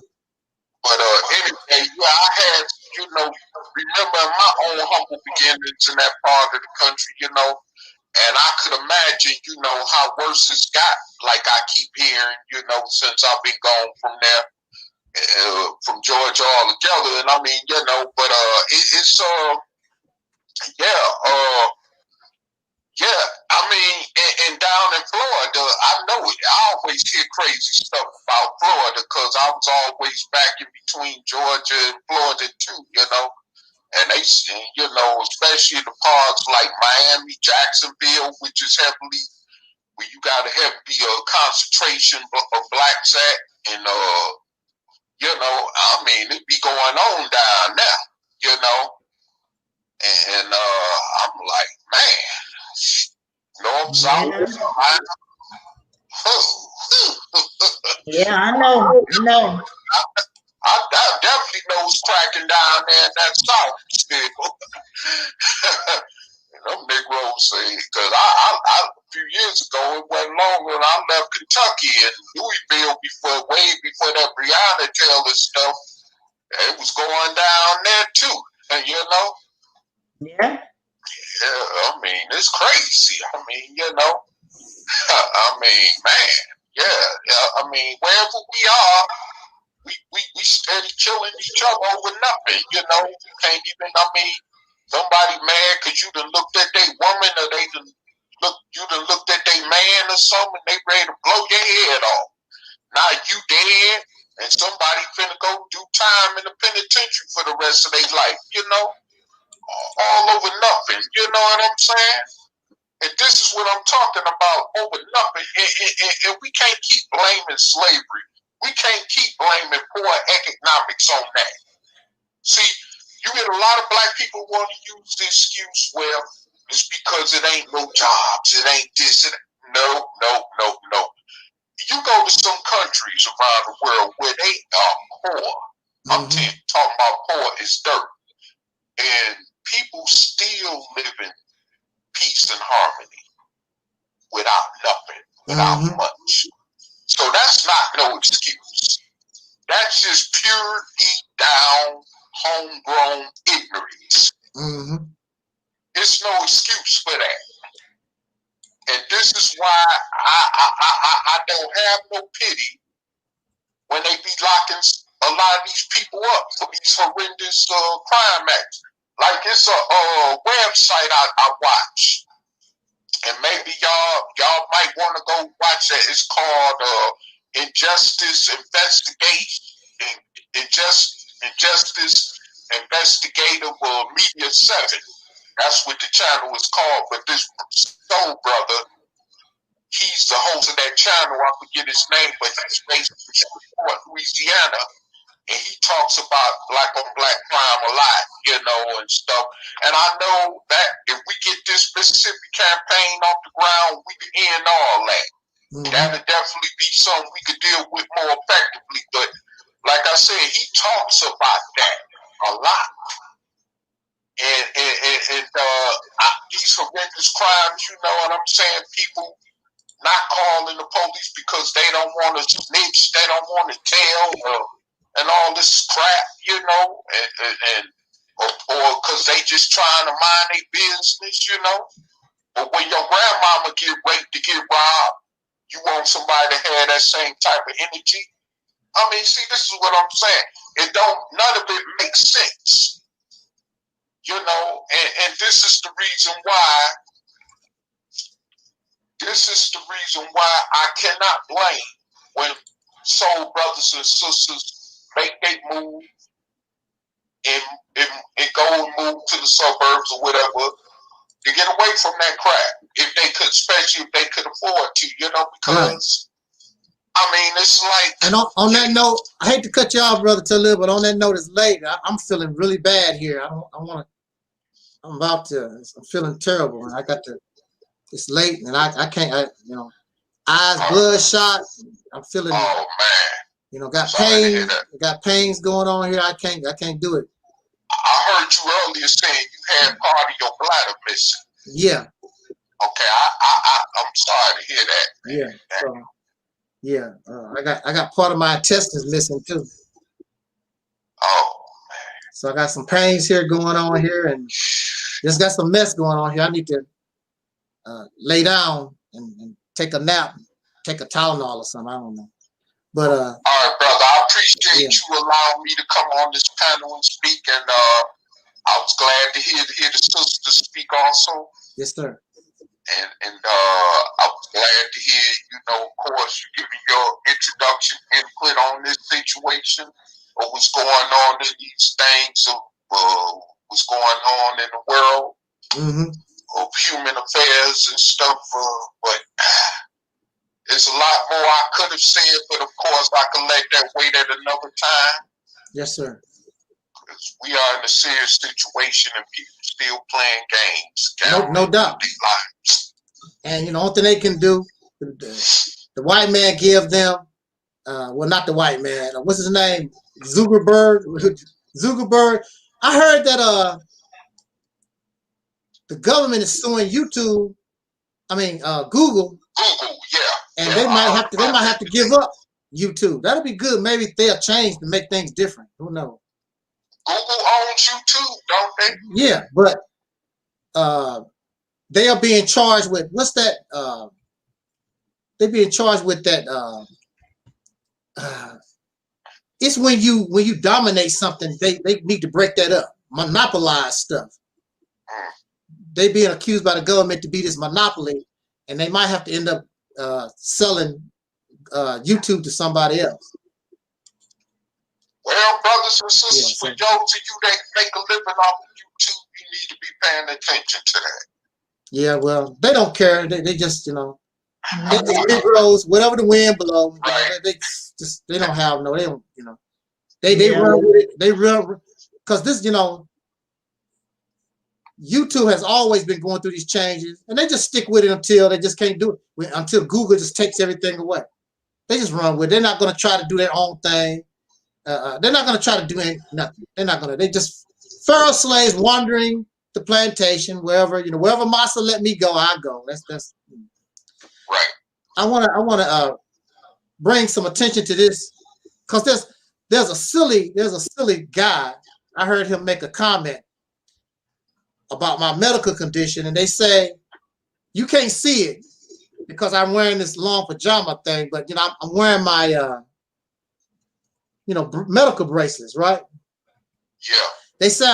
He said I'm wearing my medical bracelets to gain sympathy, you know, because I've been in the hospital and all that kind of good stuff.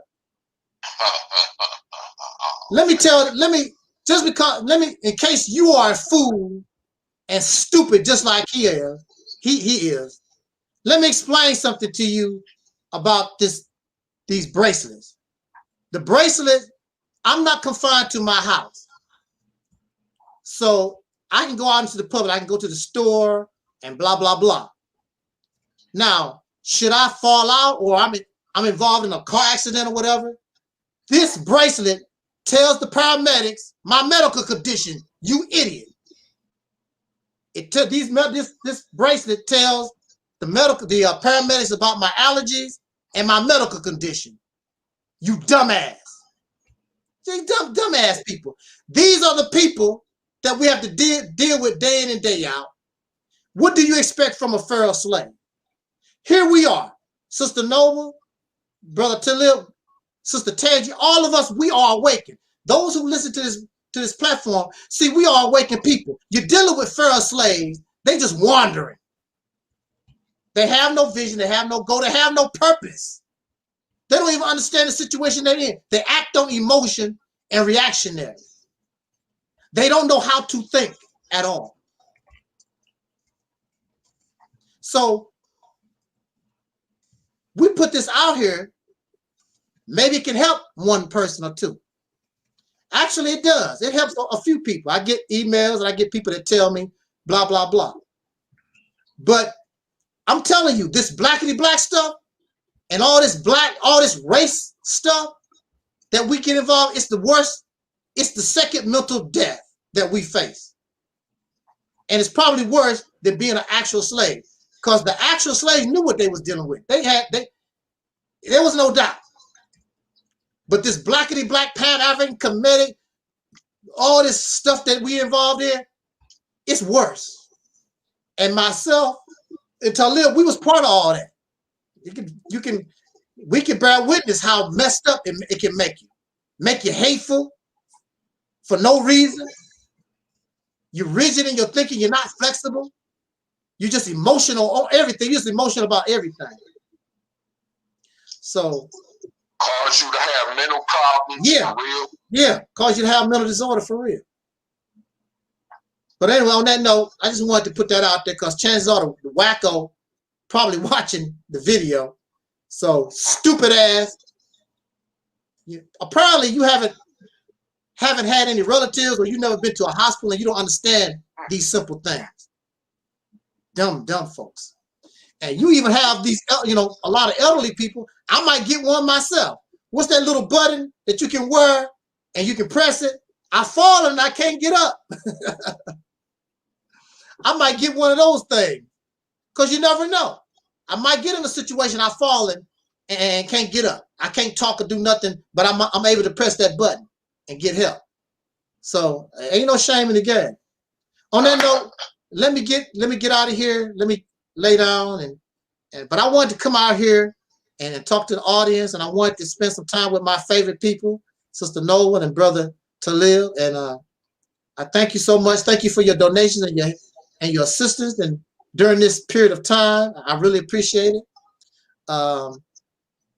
Sister Nova can thank you herself because she's here. I usually thank everybody for supporting her book, God is on Trial, but she's here. She can do that.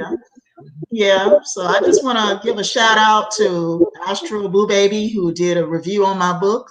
And it was totally unexpected. I did not expect that. And I really appreciated it. I really appreciated how he actually read the book and he read it and digested it before he said anything. Like most people haven't even read my book, but yet they're hating on it, but haven't read it. Right. And I appreciate this brother actually reading it and giving his commentary before he made any negative or positive remarks on my book. And that to me, that is what mature people do. Right. Absolutely. That's what mature people do. They actually read your work and then they give their opinion or commentary after they read it. Right. But anyway, I appreciate that. And I appreciate all those who have purchased my book and support my work. I appreciate everybody who reads my articles. You may not agree with them, but I do appreciate you reading them. I got a lot of views on my latest article, a lot of views on my latest one. Yeah, why Joe Biden and Kamala Harris will lose the November election. And I want those people that left me 2 comments under that article to come back after November 3rd and tell me then whether Joe Biden has won. Tell me then whether Joe Biden and Kamala Harris is in office, or, well, actually not in office because they won't actually take office until January if they win the election. But, come back and tell me after November 3rd, whether they will be taking office in January. Come back then and tell me. I'm telling you now, Donald Trump will be a 2-term president. Okay? Mark my words. Donald Trump will be a 2-term president. You remember Hillary Clinton said, warn them people. She said, remember, I was leading the polls. I was doing all these things happening to me. You remember? Yeah, and see, it's going to be the Electoral College that's going to put him back in office. That's what y'all fail to realize. It's going to be the Electoral College that keep him in office for another 4 years. That's who's going to be doing it. The Electoral College. Do you all actually think that your vote actually matters? Do you really think that? The last time our vote actually mattered in a presidential run was back in when, 1920? It's 1920. 100 years ago. Do you look, I'm blinking my eyes. I keep blinking my eyes. Do you all actually think that y'all vote really counts in 2020? Yeah, because Hillary Clinton, she was up in the polls too. She had the popular vote too. But guess who put Donald Trump in office? The Electoral College put him in office. And the Electoral College is going to put him in office again for another 4 years. So you have to deal with it, Black people. You got to deal with it. Your condition ain't going to change no way, whether Joe Biden or Kamala Harris is in office or not. Your condition still ain't going to change. You're still going to be in the same boat that you was in while Barack Obama was president for 8 years. You're still going to be in the same boat if Joe Biden and Kamala Harris get in office. Say that again about Obama. I mean, your condition didn't change when Obama was in office for 8 whole years. For 8 whole years, okay? Right. Your condition didn't change, and neither will it change under Joe Biden and Kamala Harris. Yeah, I said it. Donald Trump will be a 2-term president. Go and take that to the bank. I said it, and I'm done. On that note, we're done. I want to thank Sister Noble and Brother Taalik for joining me tonight. I appreciate all those who are listening. I want to thank my Facebook. Unfortunately, we had technical difficulties, and Facebook is not like StreamYard. When the computer crashed, my Facebook crashed too. But I'm gonna re-upload this on my Facebook anyway, so it don't make any difference. Sometime tomorrow. I thank you so much for joining us. And Sister Noble, you're gonna have to put your comments actually on YouTube because this is the private. You put in your link in the private chat. Yeah. And it's not. That's why I'm bringing. I have to copy and paste and bring them and put it. Yeah. I know. Excuse me, everyone, but I have to go right now. Put that last comment up there. Put that last comment up there before you leave. Peace to y'all, my compatriots, and I'll get with y'all on the next rebound. All right, thank you, brother. Right. Peace to live. Yeah, peace, everybody. We are the 5,000.